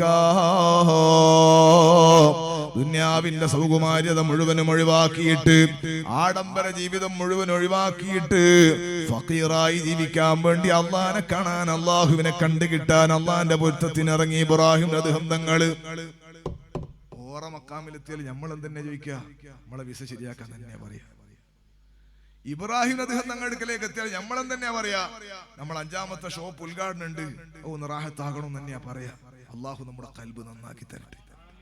ഇതൊന്നും വേണ്ടാന്നുള്ള അർത്ഥത്തിനല്ല ഞാൻ പറയാം കേട്ടോ. ദുനിയാവ് പരിശുദ്ധ ഖുർആനിൽ ഒരു ദുആ ഉണ്ട്, ഏറ്റവും പ്രധാനപ്പെട്ട ദുആ. നമ്മളൊക്കെ ദ്വാരക്കുമ്പോൾ ദുആ സമാപിപ്പിക്കേണ്ടത് ആ 2 കലിമത്തിൽ. ഒന്ന്, റബ്ബനാ ആതിനാ ഫിദ് ദുനിയാ ഹസന വഫിൽ ആഖിറതി ഹസനതൻ വഖിനാ അദാബന്നാർ. റബ്ബേ, ദുനിയാവിൽ ഞങ്ങൾക്ക് ഹസനത്ത് നൽകണം. ഹസനത്ത് എന്ന് പറഞ്ഞാൽ രോഗമില്ലാത്ത ജീവിതം, നല്ല ആരോഗ്യം വേണം, നല്ല സന്തോഷം വേണം. എന്തൊക്കെ ഹസനത്ത് ദുനിയാവിലുണ്ടോ ആ ഹസനത്തെല്ലാം എനിക്ക് നൽകണം. വഫിൽ ആഖിറതി ഹസന, ആഖിറത്തിൽ എനിക്ക് സ്വർഗം കിട്ടണം. ആഖിറത്തിൽ എനിക്ക് നിന്റെ ലിഖാഅ് കിട്ടണം. ആഖിറത്തിൽ എനിക്ക് എന്റെ റബ്ബിന്റെ പൊരുത്തം കിട്ടണം. ربنا آتنا في الدنيا حسنة وفي الآخرة حسنة وقنا عذاب النار. നരകത്തൊട്ട് ഞങ്ങളെ കാക്കണേ റബ്ബേ. ഈ ദുആ ഖുർആനിലുണ്ട്. ഇപ്പൊ ദുനിയാവ് ചോദിക്കണ്ട എന്ന അർത്ഥത്തിനല്ല ഞാൻ പറഞ്ഞത്, പക്ഷെ അതിന് തൊട്ട് മുമ്പ് ഖുർആൻ പറയുന്നുണ്ട്, ഒരാള് ദുനിയാവിലെ ഹസനത്ത് മാത്രം ചോദിച്ചാൽ ആഖിറത്തിൽ ഒരു വിഷയവും കിട്ടൂല. ആഖിറത്തിൽ അയാള് പരാജയപ്പെട്ടു പോകുന്നതാണ്. ദുനിയാവ് മാത്രം ചോദിച്ചു പോകുന്ന ഒരവസ്ഥ വരരുത്. മഹാന്മാരെ തവസ്സുലാക്കി നമ്മൾ ചോദിക്കേണ്ടത് ആഖിറത്തിന്റെ വിജയമാണ്. അല്ലാഹു നമ്മുടെ ഖൽബ് നന്നാക്കി തരട്ടെ. ആഖിറത്തിലേക്ക് വിജയിക്കാനുള്ള മാർഗങ്ങൾ മാത്രമേ ദുനിയാവിൽ ഉണ്ടാകാൻ പാടുള്ളൂ. സമ്പത്തായാലും ആരോഗ്യമായാലും സമയമായാലും അതെല്ലാം ആഖിറം നേടിത്തരുന്നതാകണം. അല്ലാഹു അങ്ങനെ ആക്കി തരട്ടെ. ആഖിറ വിജയത്തിന് മാത്രമാണ് മുൻഗാമികൾ യാത്ര ചെയ്തത്. ആഖിറ ജീവിതത്തിന്റെ സന്തോഷത്തിന് വേണ്ടിയാണ് മഹാന്മാര് നമ്മുടെ നാട്ടിലെത്തിയത്. ആഖിറ ജീവിതത്തിന്റെ മാർഗത്തെ വിജയത്തിന് വേണ്ടിയാണ് മഹാന്മാർ അവരുടെ ജീവിതത്തെ സമർപ്പിച്ചത്. ഇതേതാണ് മാസം? ശവ്വാല് മാസമാണ്. മഹാനായ ഹംസത്തുൽ കറാർ റളിയല്ലാഹു അൻഹു അടക്കമുള്ള മഹാന്മാരായ ഉഹദ് ശുഹദാക്കൾ ഓർമ്മിക്കുന്ന മാസമാണിത്. അല്ലാഹു തആല അവിടുത്തെ ബർക്കത്ത് കൊണ്ട് നമ്മുടെ ദുനിയാവും ആഖിറവും വിജയിപ്പിച്ചു തരട്ടെ. അല്ലാഹു നമുക്ക് ഇജാബത്ത് നൽകട്ടെ. മുത്തായ സല്ലല്ലാഹു അലൈഹി വസല്ലം തങ്ങളുടെ ദഅവത്തിന്റെ തുടക്ക കാലഘട്ടം ഹംസത്തുൽ കറാർ റളിയല്ലാഹു അൻഹു ഇസ്ലാമിലേക്ക് വന്നിട്ടില്ല. വേട്ട കഴിഞ്ഞു വരുമ്പോൾ വഴിയിന്നൊരു പെണ്ണുങ്ങൾ പറയാണ്, നിങ്ങളുടെ സഹോദര പുത്രനായ മുഹമ്മദിനെ സ്വല്ലല്ലാഹു അലൈക യാ റസൂലല്ലാഹ് അബുൽ ഹകം എന്ന് പറഞ്ഞാൽ അബൂജഹൽ അബുൽ ഹകം ചീത്ത വിളിച്ചിരുന്നു, ആക്രമിച്ചിരുന്നു എന്ന് പറഞ്ഞപ്പോ വീട്ടിലേക്ക് പോകാതെ നേരെ കഅബാലയത്തിന്റെ അടുക്കലേക്ക് പോയി. അവിടെ വലിയ സ്വറ പറഞ്ഞിരിക്കുന്ന അബുൽ ഹകം എന്ന അബൂജഹലിന്റെ കവാല കുറ്റി നോക്കി രണ്ട് പൊട്ടിച്ചിട്ട് അയാളെ മുമ്പ് അശ്ഹദു അല്ലാ ഇലാഹ ഇല്ലല്ലാഹ് വഅശ്ഹദു അന്ന മുഹമ്മദർ റസൂലുള്ളാഹ്, പരിശുദ്ധ ഷഹാദത്ത് കലിമയുടെ ഭാഗമായി തീർന്ന മഹാനാണ് ധീരനായ ഹംസത്തുൽ കറാർ റളിയല്ലാഹു അൻഹു. ആ ഹംസത്തുൽ കറാർ റളിയല്ലാഹു അൻഹു ഉഹദ് യുദ്ധത്തിൽ പങ്കെടുത്തപ്പോൾ ധാരാളം ശത്രുക്കളെ വകവരുത്തിയിട്ട് ഹംസ റളിയല്ലാഹു അൻഹുവിനെ പ്രത്യേകമായി നോട്ട് ചെയ്ത് നിന്ന ആളുകൾ അവര് ഹംസ റളിയല്ലാഹു അൻഹുവിനെ ചാട്ടുളി വെച്ച് വീഴ്ത്തിയപ്പോൾ ഹംസ റളിയല്ലാഹു അൻഹുവിന്റെ ഷഹാദത്ത് പൂർണ്ണമായി വഫാത്ത് സംഭവിച്ചപ്പോൾ അതാ ശരീരം വെട്ടി നുറുക്കിയിട്ട് ശരീരത്തിലെ പ്രധാനപ്പെട്ട ഭാഗങ്ങൾ വായിലിട്ട് ചവച്ചു തുപ്പിയിട്ട് സുബ്ഹാന ജല്ല ജലാലും ഉഹദ് യുദ്ധം കഴിഞ്ഞപ്പോൾ ജീവിച്ചിരിക്കുന്ന സ്വഹാബികളുടെ കൂട്ടത്തിൽ ഹംസ റളിയല്ലാഹു അൻഹുവിനെ കാണുന്നില്ല. മരണപ്പെട്ടു പോയ ശുഹദാക്കളുടെ കൂട്ടത്തിലും ഹംസത്തുൽ കറാർ റളിയല്ലാഹു അൻഹുവിനെ കാണാനില്ല. ഹബീബായ സല്ലല്ലാഹു അലൈഹി വസല്ലമ തങ്ങളും സ്വഹാബികളും ഒരൽപ്പം നടന്നു. അപ്പോഴാണ് ചിതറിക്കിടക്കുന്ന വിരൽ തുമ്പുകൾ കാണുന്നത്. കൈവിരൽ തുമ്പുകൾ ഇങ്ങനെ ചിതറിത്തെറിച്ച് കിടക്കുന്നുണ്ട്. ഒരു വിരലിൻ്റെതാ ഒരു വിരൽ അല്ലാഹുവിന്റെ ഹബീബിന്റെ കണ്ണിൽ പെടുകയാണ്. ആ വിരലിലുണ്ട് ഹംസ റളിയല്ലാഹു അൻഹുവിന്റെ മോതിരമുണ്ട്. ഹംസ റളിയല്ലാഹു അൻഹുവിന്റെ ശരീരമാണ് ചിതറിക്കിടക്കുന്നത് എന്ന് മനസ്സിലാവുകയാണ്. യാ അമ്മി യാ ഹംസ യാ കാശിഫൽ ഖുറബാത്തി യാ ഹംസ. സങ്കടം വരുമ്പോൾ തീർപ്പ് കൽപ്പിക്കുന്ന, പ്രയാസങ്ങൾ വരുമ്പോൾ കയറി ചെല്ലാനുള്ള ഇടമായിരുന്ന പ്രിയപ്പെട്ട എളാപ്പാന്ന് വിളിച്ച് തങ്ങൾ സങ്കടം പറഞ്ഞ് കരഞ്ഞ സന്ദർഭമാണ് ഉഹദിലെ ആ രംഗം. എന്തിനാണ് ഹംസ റളിയല്ലാഹു അൻഹുവിന്റെ ശരീരത്തെ അല്ലാഹുവിന്റെ ദീനിന് സമർപ്പിച്ചത്? വൽ ആഖിറതു ഖൈറും വബഖാ, അനന്തവും അത്യുന്നതവുമായ ലോകം എത്തിപ്പിടിക്കാനാണ്. അതിനുവേണ്ടി മാത്രമാണല്ലോ ആശ്രമം നടക്കുന്നത്. നിങ്ങൾ നോക്കൂ, ഉഹദ് രണാങ്കണത്തിലേക്ക് ആളുകളെയൊക്കെ റിക്രൂട്ട് ചെയ്തുകൊണ്ടിരിക്കുന്ന സമയം, ഉഹദ് രണാങ്കണത്തിലേക്ക് സൈന്യത്തെ ഒരുക്കുന്ന സജ്ജമാക്കുന്ന സമയം ഒരാൾ അല്ലാഹുവിന്റെ ഹബീബിന്റെ അടുക്കലേക്ക് വരികയാണ്. 70 വയസ്സ് കഴിഞ്ഞ കാലിന് മുടന്തുള്ള വൈകല്യമുള്ള അംർ ഇബ്നുൽ ജമൂഹാണ് വരുന്നത് റളിയല്ലാഹു അൻഹു. അവര് വന്നിട്ട് അല്ലാഹുവിന്റെ ഹബീബിനോട് പറയുന്നത്, യാ റസൂലല്ലാഹ് ഇന്ന അബ്നാഇ ഹൗലാഇ യുരീദൂന അൻ യഹ്ബിസൂനി അൻ ഹാദൽ ഖൈർ. നാളെ നടക്കുന്ന ഉഹദ് യുദ്ധത്തെ തൊട്ട് എന്റെ മക്കൾ എന്നെ തടയുന്നു നബിയേ. വഹും യതഅദറൂന ബി അന്നി അഅബജു. കാലിനും മുടന്താണ്, വികലാംഗനാണ് അവർ കാരണം പറയുന്നത്. യാ റസൂലല്ലാഹ് ഉഹദിന്റെ ആനുകൂല്യം പറ്റി എന്റെ പ്രിയപ്പെട്ട സ്നേഹിതന്മാര് നാളെ സ്വർഗത്തിൽ ആളാകുമ്പോ എനിക്ക് അവിടെ സങ്കടപ്പെടാൻ പറ്റില്ല നബിയേ. അതുകൊണ്ട് എന്റെ മക്കളോട് പറഞ്ഞിട്ട് എനിക്ക് ഉഹദിലേക്ക് പാസ് വാങ്ങി തരണോന്നാ പറയുന്നത്. എന്നെ കേൾക്കുന്ന രക്ഷിതാക്കളോട്, ചെറുപ്പക്കാരോട്, ഒരു ഖൈറായ സംഗതി എന്ന് പറയുന്നത് ബിരിയാണി കിട്ടണ പരിപാടിയല്ല, ഏതെങ്കിലും ഒരു ഫംഗ്ഷന് ക്ഷണിക്കുന്ന പരിപാടിയല്ല. എന്നെയും കൂടെ കൂട്ടണോന്ന് പറയാൻ നമ്മുടെ നാട്ടിലുള്ള പ്രിയപ്പെട്ടവർക്കെല്ലാം നമുക്കെല്ലാം അല്ലാഹ് ബറക്കത്ത് ചെയ്യട്ടെ. നിങ്ങൾ കണ്ടിട്ടുണ്ടോ എന്നറിയില്ല, ഞാൻ പള്ളിയിൽ കയറിയിട്ടില്ല. ചില ആളുകൾ നല്ല ഉഷാറായിട്ട് പള്ളിയിലേക്ക് നടന്നിട്ട് വരും, എന്നിട്ട് കസേരന്റെ മുകളിൽ നിസ്കരിക്കും. കസേര ഇട്ടിട്ട് നിസ്കരിക്കും. കസേരയുടെ വെക്കാത്ത തീരുമാനം ഇങ്ങനെ നടന്നുകൊണ്ടിരിക്കുകയാണ് സോഷ്യൽ മീഡിയയിൽ. കസേര ഇട്ടിട്ട് നിസ്കരിക്കുന്ന ആളുകൾ കണ്ടിട്ടുണ്ടോ? രോഗത്തിൽ കിടക്കുന്ന കാലിന് വേദനയുള്ള വലിയ പ്രയാസമുള്ള ആളുകൾക്ക് അല്ലാഹു ശിഫ കൊടുക്കട്ടെ. ആ ബാക്കിലുള്ള ആമീൻ പറഞ്ഞില്ല, അല്ലാഹു ബർക്കത്ത് കൊടുക്കട്ടെ. എന്നാ നിങ്ങൾ നോക്ക്, നല്ല ഉഷാറായിട്ട് നടന്നിട്ട് വരികയാണ്. അപ്പൊ അപ്പുറമുള്ള മുട്ടുവേദന ഇല്ലാൾ ഇരുന്ന് നിൽക്കുമ്പോ ഇപ്പുറത്ത് ആജിയാർക്ക് ഒരു വിഷമം. അയാൾ ഇരുന്ന് നിസ്കരിക്കുന്ന ഞാനെന്തിനു നിൽക്കുന്നു? അയാളും വാങ്ങിയ ഒരു കസേര, ഇപ്പുറത്തെ ആളും വാങ്ങിയ ഒരു കസേര, കൊറേ കസേര പള്ളിയിൽ. അള്ളാഹു നമ്മളെ നന്നാക്കി തരട്ടെ. ഒരു പള്ളിയിലെ ഉസ്താദ് പറഞ്ഞോലും വെള്ളിയാഴ്ച എഴുന്നേറ്റിട്ട് ഇനി നമുക്കൊരു കാര്യം ചെയ്യാം, ആദ്യത്തെ സഫ് ഫുള്ള് ബെഞ്ചാക്കാം. നമ്മുടെ കസേര വേണ്ട, ഫുൾ ബെഞ്ച്.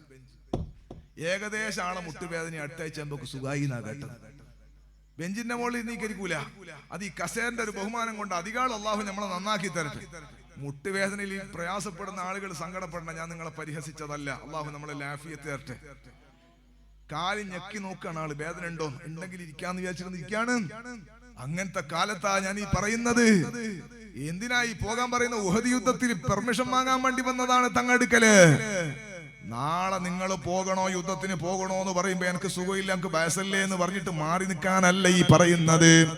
പോകണ്ടെന്ന് മക്കള് പറയുമ്പോ എനിക്ക് പോകണമെന്ന് പറഞ്ഞ് യുദ്ധത്തിന് സ്പെഷ്യൽ പാസ് വാങ്ങാൻ വന്നതാണ്.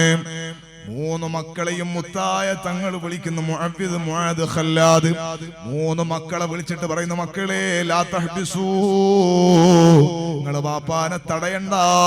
ലഅല്ലല്ലാഹ യർസുഖുഹു ശഹാദ, ബാപ്പക്ക് നാളെ ഷഹീദാകാനുള്ള ഭാഗ്യം അല്ലാഹു കൊടുത്തേക്കും. ഉഹദ് യുദ്ധത്തിൽ മുത്തുനബിയുടെ സ്പെഷ്യൽ പാസും വാങ്ങി വന്ന അംർ ഇബ്നുൽ ജമൂഹ് റളിയല്ലാഹു അൻഹു അതാ ശത്രുക്കൾ ധാരാളമായി അങ്ങ് പൊതിഞ്ഞിട്ട് തന്റെ അന്ത്യം ഏകദേശം അടുത്താകുമ്പോ അംർ ഇബ്നുൽ ജമൂഹ് തങ്ങൾ മുടന്തി ഇങ്ങനെ വിളിച്ചു പറയാണ്, ഇന്നീല മുഷ്താഖുൻ ഇലൽ ജന്ന, ഇന്നീല മുഷ്താഖുൻ ഇലൽ ജന്ന, ഇന്നീല മുഷ്താഖുൻ ഇലൽ ജന്ന. അല്ല ഖുറൈശികളെ, നിങ്ങൾ എന്തിനാണ് ഉഷാറായിട്ട് ഇങ്ങോട്ട് വരുന്നത്? നിങ്ങൾ എല്ലാരും കൂടി വന്നാ ഞാൻ മടങ്ങി പോകുന്ന കരുതിയിട്ടാണോ? ഇല്ല ഇല്ല, ഇനി അംർ ഇബ്നുൽ ജമൂഹ് മദീനയിലേക്ക് മടങ്ങുന്നില്ല. എനിക്ക് സ്വർഗമാശിച്ചിട്ട് കൽബിൽ സ്വർഗമാശിച്ച് വന്നവനാണ് ഞാൻ സ്വർഗമാശിച്ചവനാ. അതാ ഉഹദിൽ മരണപ്പെട്ടവരെ അള്ളാഹുവിന്റെ ഹബീബ് പരതി നടക്കുമ്പോ, സ്വഹാബികൾ പരതി നോക്കുമ്പോ, മയ്യിത്തുകളെ കൂട്ടത്തിൽ അംർ ഇബ്നുൽ ജമൂഹില്ലേ ലഅല്ലല്ലാഹ യർസുഖുഹു ശഹാദ തങ്ങൾ സൗഭാഗ്യം പറഞ്ഞ ആ പരിശുദ്ധ നാവ് കൊണ്ട്, വന്നജ്മി ഇദാ ഹവാ മാ ളല്ല സ്വാഹിബുകും വമാ ഗവാ വമാ യൻതിഖു അനിൽ ഹവാ ഇൻ ഹുവ ഇല്ലാ വഹ്യുൻ യൂഹാ. വഹ്യ് കൊണ്ട് മാത്രം സംസാരിച്ച നാവല്ലേ മുത്തുനബിയുടെ നാവ് സ്വല്ലല്ലാഹു അലൈഹി വസല്ലം. ആ നാവ് കൊണ്ട് ഷഹാദത്ത് ആശീർവാദം ഏറ്റുവാങ്ങിയ പരിശുദ്ധരായ അംർ ഇബ്നുൽ ജമൂഹ് തങ്ങളുടെ ശരീരം കാല് മുതൽ തലവരെ നിലത്ത് മുട്ടുന്നില്ല, അമ്പ് തറച്ചിട്ട് നിൽക്കുകയാണ്. അതേ ഉഹദ് രംഗത്തിൽ തന്നെ നിങ്ങൾക്ക് കാണാം, അള്ളാഹുവിന്റെ ഹബീബിനെ ഒരാള് വാളി വീശുകയാണ്. തങ്ങൾക്ക് കൊള്ളേണ്ടതാണ്, പക്ഷെ കൊണ്ടില്ല. ദൂരെ നിന്ന് ഓടി വന്ന ബഹുമാനപ്പെട്ട മുസ്അബ് ബിൻ ഉമൈർ, അള്ളാഹുവിന്റെ റസൂലിന്റെ രൂപസാദൃശ്യമുള്ള സുമുഖനായ സ്റ്റൈലുള്ള ചെറുപ്പക്കാരനായ ആ മഹാനായ സ്വഹാബി ഇടയിൽ അങ്ങ് കയറി കൊടുത്തു. വെട്ട് കൊള്ളേണ്ട സ്ഥലത്ത് തന്നെ കൊണ്ടു. അംർ ഇബ്നുൽ ജമൂഹ് തങ്ങൾ ഷഹീദായി താഴെ വീഴാണ്. അള്ളാഹുവിന്റെ ഹബീബ് ഒരു കുഴിയിലേക്ക് മറിഞ്ഞുപോയി. വാളുകൊണ്ട് വീശിയ ശത്രു വിളിച്ചു പറഞ്ഞു, ഇന്നീ ഖതൽതു മുഹമ്മദാ, നിശ്ചയം ഞാൻ മുഹമ്മദിനെ കൊന്നു. സ്വഹാബികളൊക്കെ പരിഭ്രമിച്ച് 4 ഭാഗത്തുമായി പോയി. അള്ളാഹുവിന്റെ ഹബീബിനെ കുഴിയിൽ കണ്ടെത്തി കരകയറ്റിയിട്ട് കവചം തീർത്ത് സ്വഹാബികൾ പിന്നെയും പോരിനിറങ്ങി. സുബ്ഹാന ജല്ല ജലാലും. പരിഭ്രമിച്ചു പോയ സ്വഹാബികൾ 4 ഭാഗത്തും ആയുധം കിട്ടാതെ ഓടിക്കൊണ്ടിരിക്കുമ്പോ അതാ വിളിക്കുന്ന സഅദ് ബിൻ മുആദ് തങ്ങളെ പിന്നിൽ നിന്നൊരാള്, അനസ് ബിൻ നദർ റളിയല്ലാഹു അൻഹു ആണ്. വിളിക്കുന്ന സഅദേ, സഅദേ എവിടെയാണ് പോകുന്നത്? ഓടല്ല സഅദേ, ഇങ്ങോട്ട് വന്ന് യുദ്ധം ചെയ്യൂ.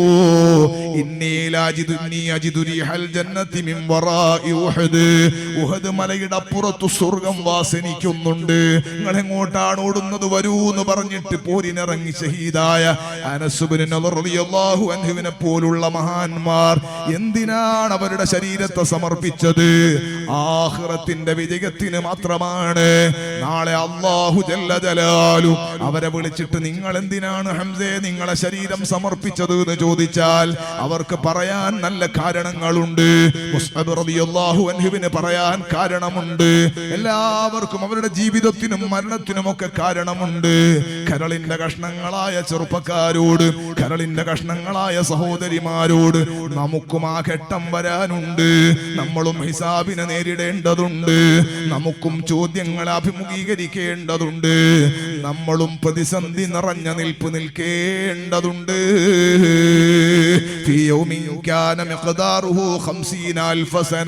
ഒരു ദിവസത്തിന് 50,000 വർഷത്തെ ധൈര്യമുള്ള മഹ്ശറയിൽ ഞാനും നിങ്ങളും എല്ലാവരും നിൽക്കേണ്ടതുണ്ട്. അല്ലാഹുവിന്റെ അദാബ് പേടിക്കേണ്ടതുണ്ട്. ലാ തഅ്മനു മക്രി ഹത്താ തറാ ഖദമൈക ഫിൽ ജന്നാ. ഖുദ്സിയായ ഹദീസിൽ മുത്തുനബി പറയാണ്, അല്ലാഹു പറയുന്നു, നിങ്ങളുടെ 2 കാലും സ്വർഗത്തിലെത്തുന്നതുവരെ നിങ്ങൾ ശിക്ഷിക്കപ്പെടൂല എന്നുള്ള ഉറപ്പ് വേണ്ട. അല്ലാഹു നമ്മുടെ ഖൽബ് നന്നാക്കി തരട്ടെ. അല്ലാഹു നമ്മുടെ ഈമാൻ ബലപ്പെടുത്തി തരട്ടെ. എന്റെ കരളിന്റെ കഷ്ണങ്ങളായ ചെറുപ്പക്കാരോട് ഞാൻ കൂടുതൽ സംസാരിക്കുന്നില്ല. അല്ലാഹു സുബ്ഹാനഹു വ തആല നമുക്ക് നൽകിയ വളരെ ചെറിയ ആയുസ് കൊണ്ട് മോനെ ഏത് പ്രവർത്തനത്തിന് ഇറങ്ങാൻ പറ്റുന്ന നമ്മുടെ യൗവനുണ്ടല്ലോ, നമ്മുടെ യുവത്വം നമുക്ക് ഏറ്റവും കൂടുതൽ ഉപയോഗപ്പെടുത്താൻ പറ്റുന്ന സമയം ഇത് നമ്മൾ ഉപയോഗപ്പെടുത്തണം. അല്ലാഹു ഭാഗ്യം നൽകട്ടെ. പ്രായമുള്ളവരെ, ഇനി എപ്പോഴാണ് നമ്മൾ പോകേണ്ടത് നമുക്ക് നിശ്ചയമില്ല. നമ്മൾ ഈ സമയം ഉപയോഗപ്പെടുത്തേണ്ടതുണ്ട്. إذا جاء نصر الله والفتح ورأيت الناس يدخلون في دين الله أفواجا فسبح بحمد ربك واستغفره إنه كان توابا. പ്രായമുള്ളവരെങ്ങനെയാ ജീവിക്കേണ്ടത്? തസ്ബീഹ് വർദ്ധിപ്പിക്കണേ, നിസ്കാരം ഏറ്റിക്കൊണ്ടിരിക്കണേ, കഴിയുന്ന സമയത്ത് ഖുർആൻ ഓതണേ, സ്വലാത്ത് വർദ്ധിപ്പിക്കണേ, അനാവശ്യ സംസാരം കുറക്കേണ്ടതുണ്ടേ. എന്റെ കരളിന്റെ കഷ്ണങ്ങളായ ചെറുപ്പക്കാരോട് ചെറുപ്പക്കാരികളോട് 2 കലിമത്ത് പറഞ്ഞ് നിർത്തുന്നു ഞാൻ. നിങ്ങൾ നോക്കണം, വീട്ടിന്റെ ഉള്ളില് ഉപ്പ എത്രയാണ് ഗുളിക കഴിക്കുന്നത്, ഉപ്പാപ്പ എത്രയാണ് മരുന്ന് കഴിക്കുന്നത്. 10-30 ഗുളിക ഒരു കയ്യില് ഗുളിക പിടിക്കുന്നില്ല, 2 കൈയും കൂടെ പിടിച്ചാലേ ഗുളിക നിറയുള്ളൂ. അത്രയും ഗുളികയുണ്ട്. ഈ ഗുളിക രാത്രി ഷുഗർ, പ്രഷർ, കൊളസ്ട്രോൾ, തൈറോയ്ഡ്, എന്തൊക്കെ രോഗങ്ങളാണ്. അല്ലാഹുവേ, ഞങ്ങൾക്കും ഞങ്ങളെ മാതാപിതാക്കൾ, ഞങ്ങളെ പ്രിയപ്പെട്ട സ്നേഹിതന്മാർ, ഈ സദസ്സിന്റെ ദുആ പ്രതീക്ഷിക്കുന്ന മുഴുവൻ ആളുകൾക്കും, ഓൺലൈനിൽ ഈ മജ്ലിസ് കേൾക്കുന്നവർക്കും മരുന്ന് കഴിക്കേണ്ടി വരുന്ന, ഗുളിക കഴിക്കേണ്ടി വരുന്ന ഒരു രോഗവും തന്ന് പരീക്ഷിക്കല്ലേ അല്ലാ. മഹാന്മാരായി ഗുണ്ടികരയിൽ മറവിട്ട് കിടക്കുന്ന മഹാന്മാരെ ബറക്കത്തുകൊണ്ട് രോഗങ്ങളില്ലാതെ ജീവിതം നൽകണേ അല്ലാ. അലാറം വെക്കാണ്, 4 മണിക്ക് അലാറം വെച്ചിട്ട് ഇങ്ങനെ അടിക്കാണ്. മകനോട് വാങ്ങി, മകനോട് പറഞ്ഞിട്ട് വരുത്തിച്ച ഫോണാണ് മൊബൈൽ ഫോൺ. അലാറം വെക്കാൻ അവര് പഠിച്ചതാണ്. ആ അലാറം ഉപ്പന്റെ റൂമിൽ നിന്ന് ഇങ്ങനെ അടിക്കുന്നുണ്ട്. ഉമ്മന്റെയും ഉമ്മാമന്റെയും റൂമിൽ നിന്ന് അലാറം അടിക്കുന്നുണ്ട്. 4 മണി 4:30 മണിക്ക് അലാറം അടിക്കുന്നു. 4:50 5 മണിക്ക് സുബഹി ബാങ്ക് അരമണിക്കൂർ 1 മണിക്കൂർ മുമ്പ് അലാറം അടിക്കാൻ തുടങ്ങിയതാ. പക്ഷെ കണ്ണ് തുറക്കാൻ പറ്റുന്നില്ല. ഈ മരുന്നിന്റെ ആധിക്യം കൊണ്ട് ഞരവ് ബ്ലോക്ക് തളർന്നുപോയി, തകർന്നുപോയി, ക്ഷീണം പിടിച്ചു. അവരിങ്ങനെ തലപെരുത്തിട്ട് കിടക്കാണ്. കണ്ണ് മിഴിയുന്നില്ല. കണ്ണ് തുറന്നാലോ തല പൊങ്ങുന്നില്ല. എഴുന്നേറ്റിരുന്നാലോ തല കറങ്ങാണ്. നിന്നാ തല കറങ്ങി താഴെ വീണു പോകും. സുബ്ഹാനല്ലാഹ്. പ്രായമുള്ള കാരണവന്മാരും ഉപ്പമാരുമ്മമാരുടെ അവസ്ഥയല്ലേ ഇത്? കരളിന്റെ കഷ്ണങ്ങളായ ചെറുപ്പക്കാരെ, ഷുഗറില്ല, പ്രഷറില്ല, കൊളസ്ട്രോൾ ഇല്ല, ഒരു രോഗവുമില്ല. ആരോഗ്യത്തിന്റെ ആവശ്യത്തിന് നീ ഒരു മരുന്ന് കഴിക്കേണ്ടി വന്നിട്ടില്ല. നിനക്കേത് സമയത്തും ചാടി എഴുന്നേറ്റ് നിസ്കരിക്കാവുന്നതാണ്. വസ്വല്ലി ബില്ലൈലി വന്നാസു നിയാം തദ്ഖുലുൽ ജന്നത ബിസലാം. ഒരു 2 റക്അത്ത് പാതിരാ സമയത്ത്, ജനങ്ങളെല്ലാം ഉറക്കിലുള്ള സമയത്ത്, ജനങ്ങൾക്ക് ഉറക്കിൽ സന്തോഷം ലഭിക്കുന്ന സമയത്ത് ഒരു 2 റക്അത്ത് എഴുന്നേറ്റ് നിസ്കരിച്ചോ. തദ്ഖുലുൽ ജന്നത ബിസലാം. സമാധാനത്തോടെ സ്വർഗ്ഗത്തിൽ കടന്നോ. നബി മുഹമ്മദുർ റസൂലുള്ളാഹ് മുത്തായ തങ്ങൾ എത്ര നല്ല ഓഫറാണ് നൽകിയത്. പക്ഷേ സുബഹിക്കും അലാറം വെച്ചിട്ട് എഴുന്നേൽക്കുന്ന ചെറുപ്പക്കാരെത്ര? ഇനി ഒന്ന് താഴ്ത്തിങ്ങോട്ട് വന്നാൽ സുബഹിയുടെ ബാങ്ക് കേട്ടിട്ട് എഴുന്നേറ്റിട്ട് ഗുണ്ടികര പള്ളിയിൽ വന്ന് നിസ്കരിക്കുന്ന കൂട്ടുകാരെത്ര, പരിസരത്ത് വീടിന്റെ പരിസരത്തുള്ള പള്ളികളിലേക്ക് വന്ന് നിസ്കരിക്കുന്നവരെത്ര. അല്ലാഹു നമ്മളെ നന്നാക്കി തരട്ടെ. നിങ്ങൾ നോക്ക്, ളുഹറിനും അസ്റിനും മഗ്രിബിനും ഇശാഇനും ബാങ്ക് പള്ളി എന്ന് വിളിക്കാറുണ്ട്.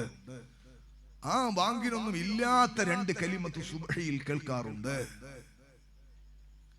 ളുഹറിന് ബാങ്ക് കൊടുത്തപ്പോൾ ളുഹറിന്റെ ജമാഅത്തും ബഹുമാനമുള്ളത്, അസ്റിനും മഗ്രിബിനും ഇശാഇനും ഒക്കെ ബഹുമാനമുള്ള ജമാഅത്ത്, ഏറ്റവും ബഹുമാനമുള്ളത് സുബ്ഹിന്റെ ജമാഅത്ത്. ളുഹറിന്റെ സമയത്ത് നമ്മൾ തോട്ടത്തിലായി പോയി വരാൻ പറ്റിയില്ല. അസ്റിന്റെ സമയത്താകുമ്പോഴേക്ക് റേഷൻ കടയിലോ വേറെ എവിടെയോ പോയിട്ട് പറ്റിയില്ല, സ്വന്തം പള്ളിയിൽ ജമാഅത്തിനെത്താൻ പറ്റിയില്ല. മഗ്രിബിന്റെ സമയത്ത് നമ്മൾ നാപ്പോക്കിൽ ഏതോ സ്ഥലത്തായി പോയി, ഇശായിന് നമ്മൾ ബസ്സിലായി പോയി. ഒരു കാരണം പറയാം, ഒരു ഒടങ്കൊല്ലി കാരണം, വലിയ കാരണമൊന്നുമല്ല, എന്നാലും ഒരു കാരണം പറയാം. മോനെ സുബഹിക്കോ, സുബഹിക്ക് ഉറങ്ങിപ്പോയതാണ്. അരി ഉപ്പാപ്പ ഗുളിക കഴിച്ചയാൾ ഉറങ്ങിപ്പോയതാണ്. നമ്മൾ ഉറങ്ങിപ്പോയതല്ല, നമ്മൾ ഉറങ്ങിക്കളഞ്ഞതാണ്. നമുക്ക് എഴുന്നേൽക്കുന്നതിന് ഒരു തകരാറുമില്ല. അള്ളാഹുവിന്റെ പ്രതിനിധി അതുകൊണ്ടാണ് ഹയ്യാലൽ സ്വലാഹ് ഹയ്യാലൽ ഫലാഹ്, നിസ്കരിക്കാൻ വരൂ നിസ്കരിക്കാൻ വരൂ എന്ന് വിളിച്ചത്. ആ വിളിയൊന്നും കേട്ടിട്ട് ഒരു മെയിൻറ്റും ചെയ്യുന്നില്ല. ഹയ്യാലൽ ഫലാഹ്, വിജയത്തിലേക്ക് വരൂ. ഇലക്ഷൻ കഴിഞ്ഞതാണ്, ഇപ്പം പാർലമെന്റ് ഇലക്ഷൻ. നമ്മുടെ രാജ്യത്ത് നല്ല സംവിധാനത്തെ അള്ളാഹു ശക്തിപ്പെടുത്തി തരട്ടെ. ഒരു ആളിങ്ങനെ ട്രോളുന്നുണ്ടായിരുന്നു, നമ്മളെ കേരളത്തിലാണ്, എല്ലാ സ്ഥലത്തും അങ്ങനെ. വീട്ടിൽ നിന്ന് കുഞ്ഞിനെ കാണുന്നില്ല, അപ്പൊ നോക്കുമ്പോൾ പറയാണ് സ്ഥാനാർത്ഥി എടുത്ത് കളിപ്പിക്കാണ്.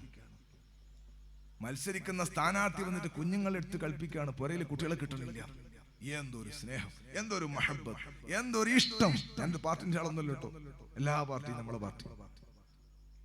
നോക്കിങ്ങള് ജയിക്കാൻ വേണ്ടി നന്നായിട്ട് അധ്വാനിക്കാണ്. എന്തൊക്കെ പണികളാണ് എടുക്കുന്നത്, വിജയിക്കാനാണ്. തോക്കാൻ ആരും പരിശ്രമിക്കൂല. എന്തുകൊണ്ടാണ്? 5 കൊല്ലത്തേക്കല്ലേ ഭരിക്കുന്നത്, ജയിക്കുന്നത്. 5000 കൊല്ലമല്ല, 5000 കോടി കൊല്ലവുമല്ല. വിജയിച്ചാൽ ഖാലിദീന ഫീഹാ അബദാ, കാലകാലമുള്ള ജീവിതത്തിലേക്കുള്ള വിജയത്തിന് നീ ഒന്ന് എഴുന്നേറ്റ് പള്ളിയിൽ വന്നിട്ട് ഒരു 2 റക്അത്ത് നിസ്കരിക്കണോന്ന് പറയുമ്പോ എന്റെ കരളിന്റെ കഷ്ണങ്ങളായ ചെറുപ്പക്കാരാ, എങ്ങനെയാണ് പിന്നെയും നിനക്ക് ഉറക്ക് വരുന്നത്? അപ്പോഴാണ് ഞാൻ ളുഹറിനും അസ്റിനും മഗ്രിബിനും ഇശാഇനും ഇല്ലാത്ത കലിമത്ത് എന്ന് പറഞ്ഞ കലിമത്ത് ഉസ്താദ് വിളിച്ചു പറഞ്ഞത്. അസ്വലാത്തു ഖൈറും മിനൻ നൗം. വേറൊരു കാരണം നിനക്ക് ദുനിയാവില് പറയാനില്ല, ഉറക്ക് മാത്രമാണ് നിന്റെ കാരണം. അതുകൊണ്ട് എന്നോട് പറഞ്ഞത് ഉറക്കിനേക്കാൾ ഖൈറ് നിസ്കാരമാ.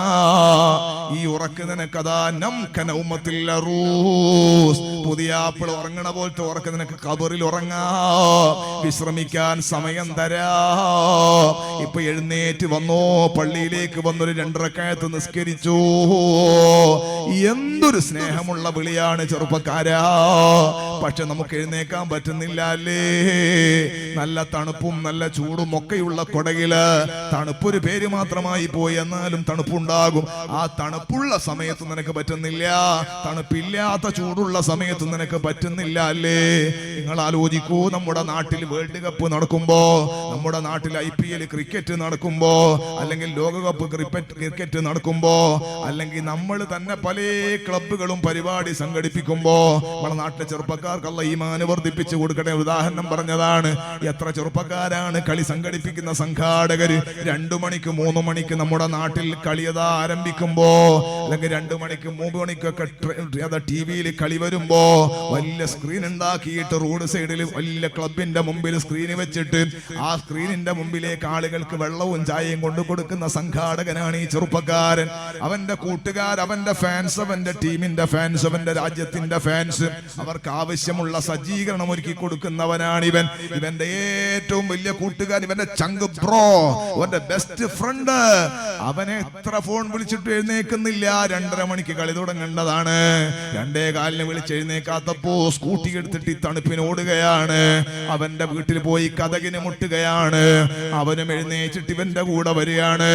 തഅബനു അലൽ ബിർരി വത്തഖ്വാ വലാ തഅബനു അലൽ ഇസ്മി വൽ ഉദ്വാൻ. ശത്രുത തെറ്റിന്റെയും കുറ്റത്തിന്റെ മേൽ സഹകരിക്കരുത്, ഖൈറിനെ സഹകരിക്കണോന്നല്ലേ അള്ളാന്റെ ഖുർആൻ പറഞ്ഞത്. 2:30 മണിക്ക് 3 മണിക്ക് എഴുന്നേറ്റിട്ട് നമുക്ക് കളി നടത്താൻ പറ്റുമെന്ന് തെളിയിച്ചതല്ലേ, സംഘടിപ്പിക്കാൻ പറ്റുമെന്ന് നമ്മൾ കാണിച്ചു കൊടുത്തതല്ലേ. യുവത്വം അതിനേറ്റവും പറ്റുന്ന കാലമല്ലേ. എന്നിട്ടും എന്തേ അനുജന്മാരെ 5 മണിക്ക് രാവിലെ സുബഹിക്ക് 5 മണിക്കൊന്ന് പള്ളിയിലേക്ക് വരാ, അലാറം ഒന്ന് സെറ്റാക്കി കൂടാ? എന്തുകൊണ്ട് ചങ്ങാതിമാര് ഒന്ന് വിളിച്ചുകൂടാ? എന്തുകൊണ്ട് വിളിച്ചിട്ട് ഫോൺ എടുക്കാത്ത കൂട്ടുകാരന്റെ വീട്ടിലേക്ക് സ്കൂട്ടി എടുത്തൊന്ന് വിട്ടുകൂടാ? അള്ളാഹുവിന്റെ പൊരുത്തം കിട്ടുന്ന പണിയല്ലേ അത്. എന്തുകൊണ്ട് നന്മയിലേക്ക് സജീവമായി വരാൻ കഴിയുന്നില്ല? ഒരു കാരണവുമില്ലാത്ത സുബഹിയുടെ സമയത്ത് നീ ഉറങ്ങുകയാണെങ്കിൽ, അള്ളാഹുവിന്റെ പ്രതിനിധി വിളിച്ചിട്ട് പിന്നെയും നീ കിടന്നുറങ്ങുകയാണെങ്കിൽ, പിന്നെ മുസ്ലിം എന്ന് പറയുന്നതിന്റെ അർത്ഥം എന്താ? മുഅ്മിൻ എന്ന് പറയുന്നതിന്റെ വിവക്ഷ എന്താ? ഇന്നൽ ഇൻസാന ലിറബ്ബി ലകനൂദ് വഇന്നഹു അലാ ദാലിക ലശഹീദ് വഇന്നഹു ലിഹുബ്ബിൽ ഖൈരി ലശദീദ്. അല്ലാഹുവിന്റെ ഖുർആൻ പറഞ്ഞു, മനുഷ്യൻ അവന്റെ രക്ഷിതാവിനോട് നിശ്ചയം നന്ദി കെട്ടവനാണ്.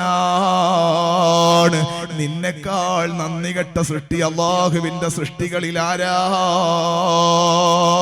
നല്ല ഉറക്കല്ല തന്നിട്ട് പതിരാ സമയത്ത് റോഡിലൂടെ നിങ്ങൾ സഞ്ചരിക്കൂ, ഉറക്കില്ലാതെ മാനസിക രോഗികൾ നടക്കുന്നത് നിങ്ങൾക്ക് കാണാം. അല്ല നല്ല ഉറക്ക് തന്നിട്ട് ആ ഉറക്കെഴുന്നേറ്റ് നിസ്കരിച്ചാൽ പ്രതിഫലവും ഓഫർ ചെയ്തിട്ട് നേരത്തെ കിടന്നുറങ്ങുന്നതിന് പകരം സിനിമ കണ്ടിട്ട് മൊബൈല് കണ്ടിട്ട് പലതും കണ്ട് കേട്ടിട്ട് പലതും സംഘടിപ്പിച്ച് കളിച്ച് ചിരിച്ചിട്ട് കോമഡി ഉണ്ടാക്കിയിട്ട് നീ ഉറക്ക് നഷ്ടപ്പെടുത്തിയിട്ട് സുബഹിക്ക് മുമ്പ് കിടന്നുറങ്ങിയിട്ട് സുബഹിക്ക് അലഹാരം വെച്ച് എഴുന്നേൽക്കാതെ സുബഹി നിസ്കാരം കളാക്കുന്നുവെങ്കിൽ നിന്റെ ജീവിതത്തിന്റെ അർത്ഥം എന്താ? അല്ലാഹു ജല്ല ജലാലു നമുക്കെല്ലാവർക്കും ഖൈർ നൽകട്ടെ. ഇതൊന്നും പാടില്ലെന്ന് പറയാനും, നീ കൃത്യമായി നിസ്കരിക്കുന്നവനാകാനും, നീ നോമ്പെടുക്കുന്നവനാകാനും, നീ ഹജ്ജ് ചെയ്യുന്നവനാകാനും, നീ ഖുർആൻ ഓതുന്നവനാകാനും, നീ ഇസ്തിഗ്ഫാർ ചൊല്ലുന്നവനാകാനും, നീ നന്മയിൽ സജീവമായി ഇടപെടുന്നവനുമാകാൻ നിനക്ക് ബോധനം നൽകാനാണ് ഗുണ്ടികരയിൽ മഹാന്മാര് വന്ന് താമസിച്ചത്. നമ്മുടെ പൂർവ്വകാലത്തുള്ള ആളുകൾക്ക് അവർക്ക് നന്മ പകർന്നു നൽകാനാണ് അവർ വന്നത്. അവരുടെ ജീവിതത്തിന്റെ നന്മയാണ് ഇന്നും അവരെ മുഅ്മിനീങ്ങൾ ഓർമ്മിക്കുന്നത്. അള്ളാഹു അവരുടെ പൊരുത്തം നൽകട്ടെ, അള്ളാഹു അവരുടെ പൊരുത്തം നൽകട്ടെ. ചെറുപ്പക്കാർക്ക് നല്ല ബോധം വേണം. ഞാനിങ്ങനെ ആലോചിക്കുകയാണ്, പത്തനംതിട്ടയിൽ ഒരു പത്രത്തിലൊരു ഫോട്ടോ ഉണ്ട്, ഒരു വാർത്തയുണ്ട്. 19 വയസ്സ് കഴിഞ്ഞ ഹൈദ്രോസ് മുസ്ലിയാർ, ആ ഉപ്പാപ്പയുടെ ഭാര്യയും അവരുടെ മയ്യത്ത് നിന്ന് കിട്ടി. മരിച്ചത് ഏകദേശം 1 മാസം മുമ്പാന്നാ പറയണ. കരിഞ്ഞു ഉണങ്ങിപ്പോയി എന്നാ പറയണ, ചൂട് കൊണ്ട് വീട്ടിന്റെ ഉള്ളിൽ. ആ നാട്ടുകാര് പറയണ, പള്ളിക്കാര് പറയണത് ഏകദേശം റമദാൻ മാസത്തിൽ അവരെ കണ്ടിട്ടുണ്ട്. സക്കാത്തൊക്കെ വാങ്ങാൻ വേണ്ടി വന്ന സമയത്ത് കണ്ടിട്ടുണ്ട്. എപ്പോഴാണ് മരിച്ചത് എന്നറിയില്ല, എപ്പോഴാണ് അവരുടെ ജീവൻ പോയതെന്ന് അറിയില്ല, എന്താണ് അവരുടെ സംഭവം എന്നറിയില്ല. അല്ലാഹു അവർക്ക് റഹ്മത്ത് ചെയ്യട്ടെ, അല്ലാഹു റഹ്മത്ത് ചെയ്യട്ടെ. ആ ഉമ്മക്ക് കണ്ണിന് കാഴ്ചയില്ല പോലും, ആ ഉമ്മക്കൊന്നും കാണാൻ പറ്റില്ല പോലും. ആ ഉപ്പാപ്പയാണ് എല്ലാ കാര്യങ്ങളും, ഭാര്യയുടെ കാര്യങ്ങളും അവരാണ് തീരുമാനിക്കുക. പോലീസ് പറയുന്നത് അദ്ദേഹം ആദ്യം മരിച്ചിട്ടുണ്ടാവാനാണ് സാധ്യത. കണ്ണിന് കാഴ്ചയില്ലാത്ത ഉമ്മക്ക് പിന്നെ വേറെ മാർഗമില്ലല്ലോ. വെള്ളം കിട്ടാതെ, ഭക്ഷണം കിട്ടാതെ ആ ഉമ്മയും ഭർത്താവിന്റെ അടുക്കൽ നിന്നും മരിച്ചുപോയി എന്നാ പറയുന്നത്. മാസങ്ങൾക്ക് ശേഷമാണ് കരിഞ്ഞ നിലക്ക് അല്ലെങ്കിൽ ഉണങ്ങിയ നിലക്ക് മയ്യത്ത് കിട്ടുന്നത്. ഇന്നാണ് ആ സംഭവം നടക്കുന്നത് കേരളത്തിൽ. സോഷ്യൽ മീഡിയയിലൊക്കെ ഇങ്ങനെ വന്നുകൊണ്ടിരിക്കുകയാണ്. നമ്മുടെ നാട്ടിൽ നമ്മൾ സേവനത്തിന് ഇറങ്ങണം ചെറുപ്പക്കാരെ. അള്ളാഹു നമുക്ക് റഹ്മത്ത് ചെയ്യട്ടെ.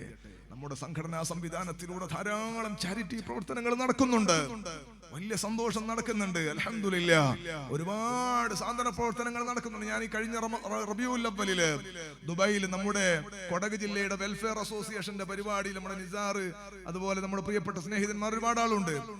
അവരവിടെ സംഘാടകൻ സാധുവായ ഞാനായിരുന്നു പരിപാടിക്ക് പ്രസംഗിക്കാൻ പോയത്. അള്ളാഹു ഒക്കെ സ്വീകരിക്കട്ടെ. സേവനത്തിനിറങ്ങണം. ഉറക്കമൊഴിയുന്നുണ്ടോ ചെറുപ്പക്കാരെ? അതിത്തരം ആളുകളെ കണ്ടെത്തുന്നതിനാകണം. റളിയല്ലാഹു അൻഹു ഇല്ലാതെ പോയി. വഅദിന് ഞാൻ സമയം നിർത്തുകയാണ്. എന്റെ സമയം അതിക്രമിച്ചു ഞാൻ നിർത്തുകയാണ്. റളിയല്ലാഹു അൻഹുവിന്റെ കഥ പറയാൻ നമുക്ക് ഇഷ്ടമാണ്, കേൾക്കാൻ നമുക്ക് ഇഷ്ടമാണ്. കാഴ്ചയില്ലാത്തവരെ കാത്തുനിന്ന മഹാനായ അഹ്മദുൽ കബീർ റിഫാഇ റളിയല്ലാഹു അൻഹുവിന്റെ ചരിത്രം പറയാനും മാല പാടാനും നമ്മൾ വളരെ നല്ലവരാണ്. പക്ഷേ ഒരു നാട്ടിലുള്ള പ്രായമുള്ള ഉപ്പാപ്പയും ഒരു ഉമ്മാമയും, കാഴ്ചയില്ലാത്ത ഉമ്മാമയും, മരിച്ചതുപോലും അറിഞ്ഞിട്ട് ജീവിതകാലത്ത് ചെയ്തു കൊടുക്കാൻ കഴിയാത്ത സേവനം, മരിച്ചാൽ കണ്ണ് മൂടിക്കൊടുക്കണം, മരിച്ചാൽ ചെയ്യേണ്ട ഖിദ്മത്തുകൾ പോലും ചെയ്യാൻ കഴിയാതെ പോയ ഉമ്മത്തിന്റെ സങ്കടം അല്ലാഹു നമ്മളെ രക്ഷപ്പെടുത്തട്ടെ. ചെറുപ്പക്കാരെ, നമ്മൾ അല്ലാഹുവിന്റെ പൊരുത്തത്തിൽ ജീവിക്കാൻ തയ്യാറാകണം. ഉമ്മമാരെ, നമ്മൾ അല്ലാഹുവിന്റെ പൊരുത്തത്തിൽ ജീവിച്ചു മരിക്കാൻ തയ്യാറാകണം. കെട്ടുപോയ കാലമാണ്, നഷ്ടപ്പെടുത്തി കളയുന്ന കാലമാണ്. ഈമാൻ വലിച്ചെറിയാൻ പറ്റുന്ന, ഈമാൻ തുരങ്കം വെക്കാൻ പറ്റുന്ന എല്ലാ സാഹചര്യങ്ങളും ഉള്ള കാലമാണ്. അതുകൊണ്ട് അല്ലാഹുവിന്റെ പൊരുത്തത്തിൽ ജീവിച്ചു മരിക്കാൻ നമ്മളെല്ലാവരും പ്രതിജ്ഞയെടുക്കണമെന്ന് എന്റെ അമാറത്താകുന്ന നഫ്സിനോടും എന്നെ കേൾക്കുന്നവരോടും ഓർമ്മപ്പെടുത്തി, ഇന്ന് നേരത്തെയും ഉച്ചക്കൊക്കെ പരിപാടി ഉള്ളതും നാളെ നേരത്തെ പരിപാടി തുടങ്ങേണ്ടതുമായതിനാൽ ഞാൻ എന്റെ സംസാരം നിർത്തുന്നു. അർഹമുർ റഹീമായ റബ്ബ് സുബ്ഹാനഹു വ തആല എല്ലാ ഖൈറിനും നമുക്ക് ഭാഗ്യം നൽകട്ടെ, എല്ലാ സന്തോഷവും അല്ലാഹു നൽകട്ടെ. എല്ലാവരും എഴുന്നേറ്റ് നിൽക്കൂ. ലാ ഇലാഹ ഇല്ലല്ലാഹു ലാ ഇലാഹ ഇല്ലല്ലാഹ് ലാ ഇലാഹ ഇല്ലല്ലാഹു മുഹമ്മദുർ റസൂലുള്ളാഹ്. നമ്മളെല്ലാവരും മുന്നോട്ട് വരണം, നല്ല സ്വതക്ക തരണം. അല്ലാഹു ബർക്കത്ത് ചെയ്തെന്ന് കയ്യിൽ മൈക്ക് തന്ന ഈ മൈക്ക് ഇങ്ങനെ പൂക്കിക്കൊണ്ടിരിക്കണം. എല്ലാവരും അല്ലാഹു ബർക്കത്ത് ചെയ്യട്ടെ, അല്ലാഹു കബൂൽ ചെയ്യട്ടെ, അല്ലാഹു ഏറ്റെടുക്കട്ടെ. നമ്മുടെ ബന്ധങ്ങളെല്ലാം ആഖിറത്തിൽ ഫലമുള്ളതാക്കി അല്ലാഹു റാഹത്താക്കി തരട്ടെ.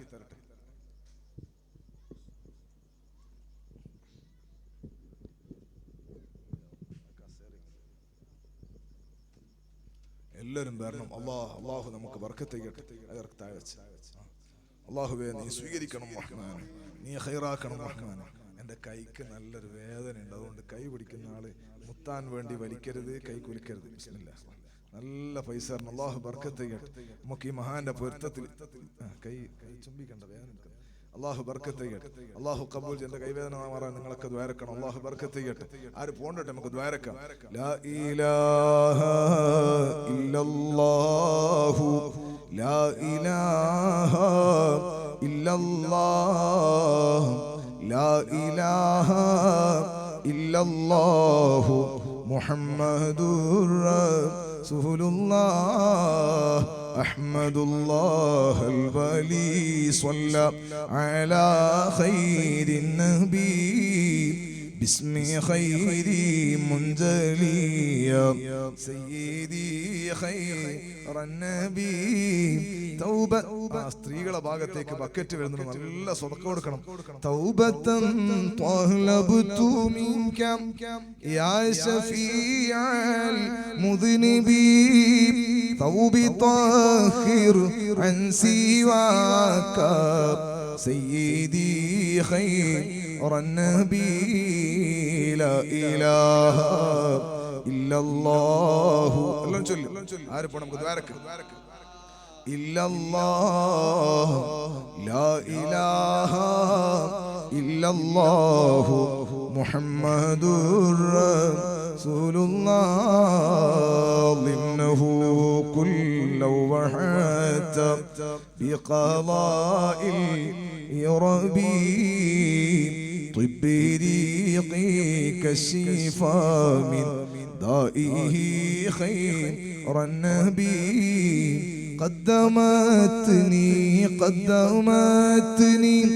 قدمتني مشربي كلمتني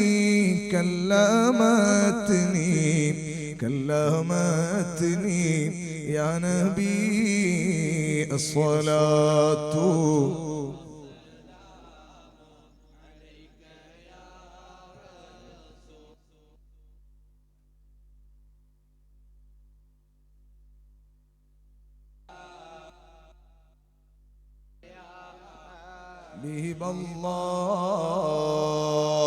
അല്ലാഹു കബൂൽ ചെയ്യട്ടെ. നമ്മെ എല്ലാം അല്ലാഹു തആല സ്വീകരിക്കട്ടെ. നമ്മളുടെ പ്രയാസങ്ങളൊക്കെ അല്ലാഹു തആല തീർത്തു തരട്ടെ. ഇവിടെ കിടക്കുന്ന മഹാന്മാരുടെ ബർക്കത്തുകൊണ്ട് അല്ലാഹു നമ്മുടെ ദുനിയാവും ആഖിറവും വിജയിപ്പിച്ചു തരട്ടെ.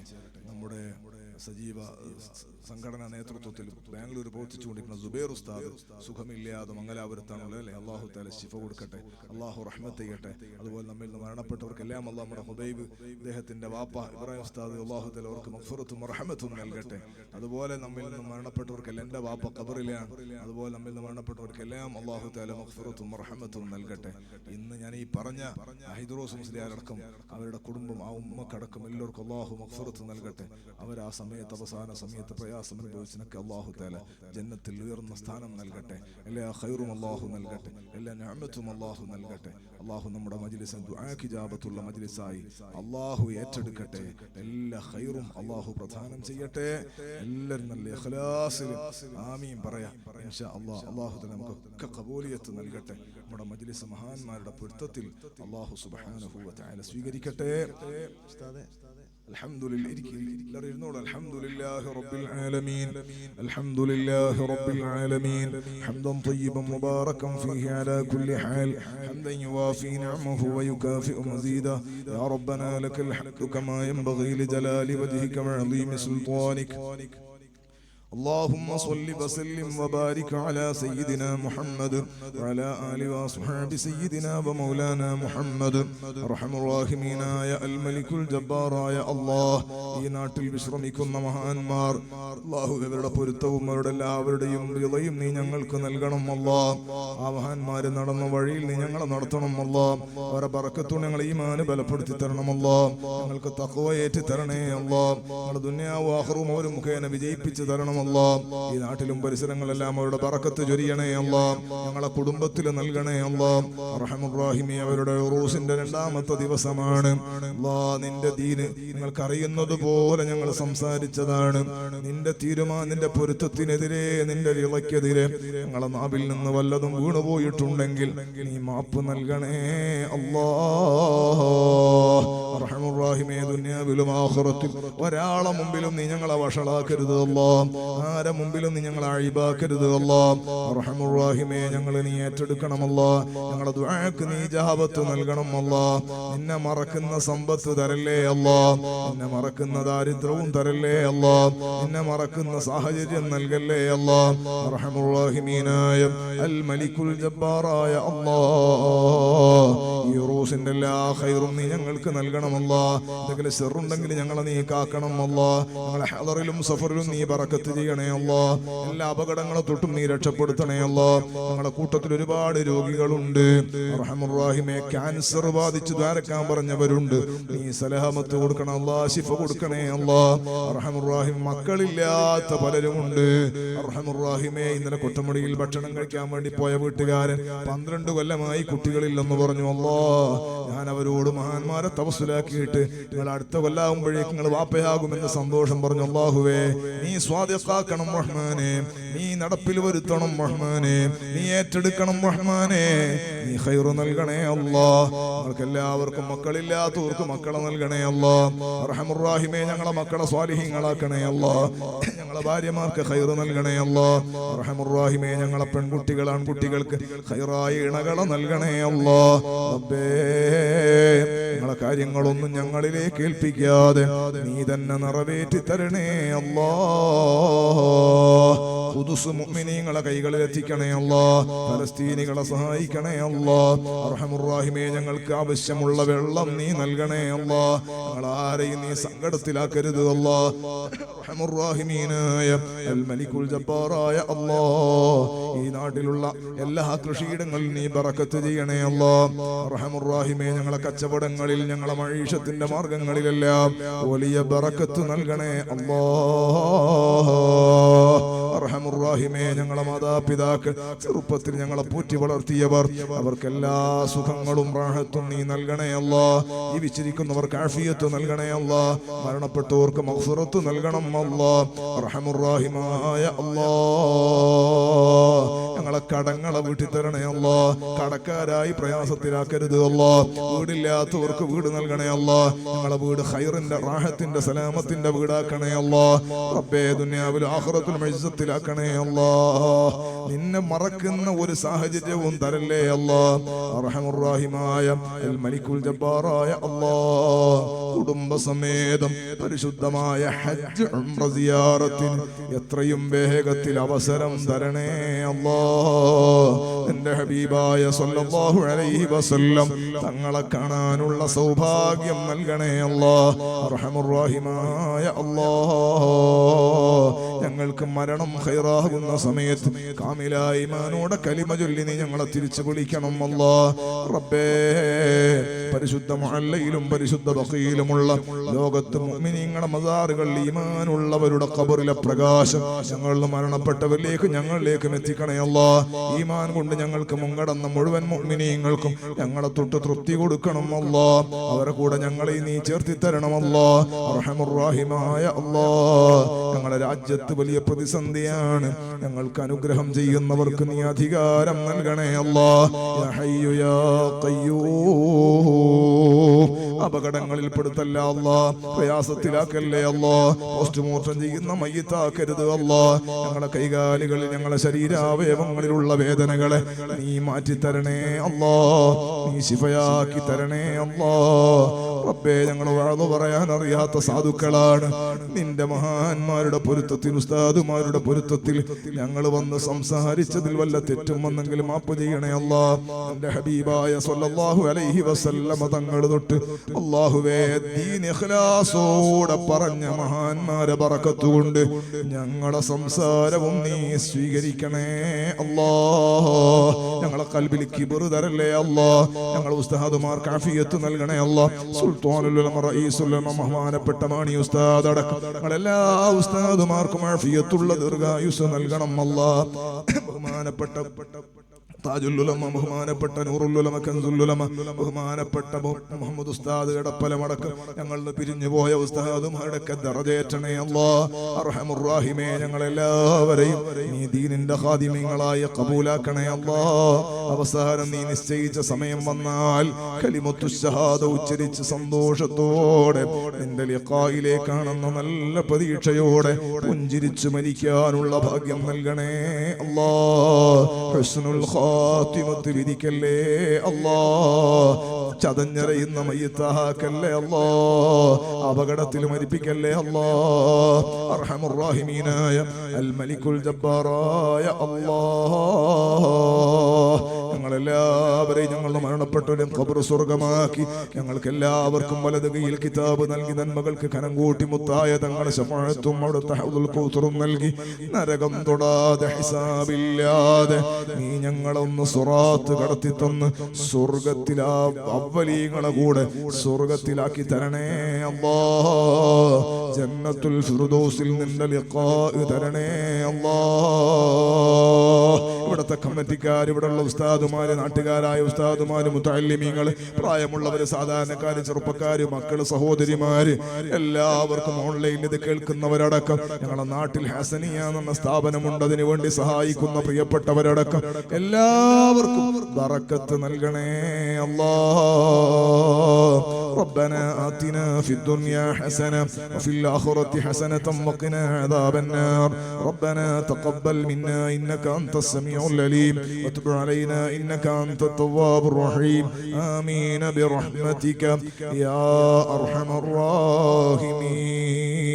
وبفضله صلى الله على محمد صلى الله عليه وسلم. صلى الله على محمد صلى الله عليه وسلم. اللهم صل على محمد يا رب صل عليه وسلم. നിങ്ങളെല്ലാവരും എനിക്ക് എൻ്റെ കുടുംബത്തിനും ഖൈറിന് വേണ്ടി ദ്വാരക്കണം. നമുക്കൊക്കെ വേണ്ടി ഞാനും ദ്വാരക്കും. അള്ളാഹു നമ്മുടെ ബന്ധം ആഖിറത്തിൽ ഫലമുള്ളതാക്കി തരട്ടെ. നമ്മുടെ ജീവിതത്തിൽ അവസാന മജ്ലിസാക്കി മജ്ലിസിനെ അള്ളാഹു മാറ്റാതിരിക്കട്ടെ. ദഅവത്തിന്റെ വഴിയിൽ കണ്ടുമുട്ടാൻ അള്ളാഹു ഭാഗ്യം നൽകട്ടെ. വസല്ലല്ലാഹു അലാ ഖൈരി ഖൽഖിഹി സയ്യിദുൽ മുർസലീൻ വൽഹംദുലില്ലാഹി റബ്ബിൽ ആലമീൻ. അസ്സലാമു അലൈക്കും വറഹ്മത്തുള്ളാഹി വബറകാതുഹു.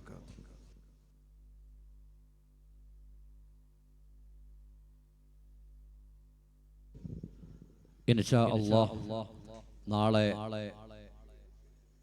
ബഹുമാനപ്പെട്ട ഡോക്ടർ കോയ കാപ്പാടും സംഘവും അവതരിപ്പിക്കുന്ന ഇഷയിൽ നൈറ്റ് മധു പ്രോഗ്രാം ഇൻഷാ അല്ലാഹ് നാളെ വളരെ വിപുലമായി നടക്കുകയാണ്. എല്ലാവരും നേരത്തെ തന്നെ പങ്കെടുക്കണമെന്ന് പ്രത്യേകമായി ഓർമ്മപ്പെടുത്തുകയാണ്. മനസ്സിൽ കുളിരേകുന്ന, മനസ്സിൽ തട്ടുന്ന നല്ല ഉപദേശം തന്ന ഉസ്താദിനിക്ക് അല്ലാഹു തആല ആഫിയത്തുള്ള ദീർഘായുസ്സ് നൽകി അനുഗ്രഹിക്കട്ടെ. ആമീൻ യാ റബ്ബൽ ആലമീൻ.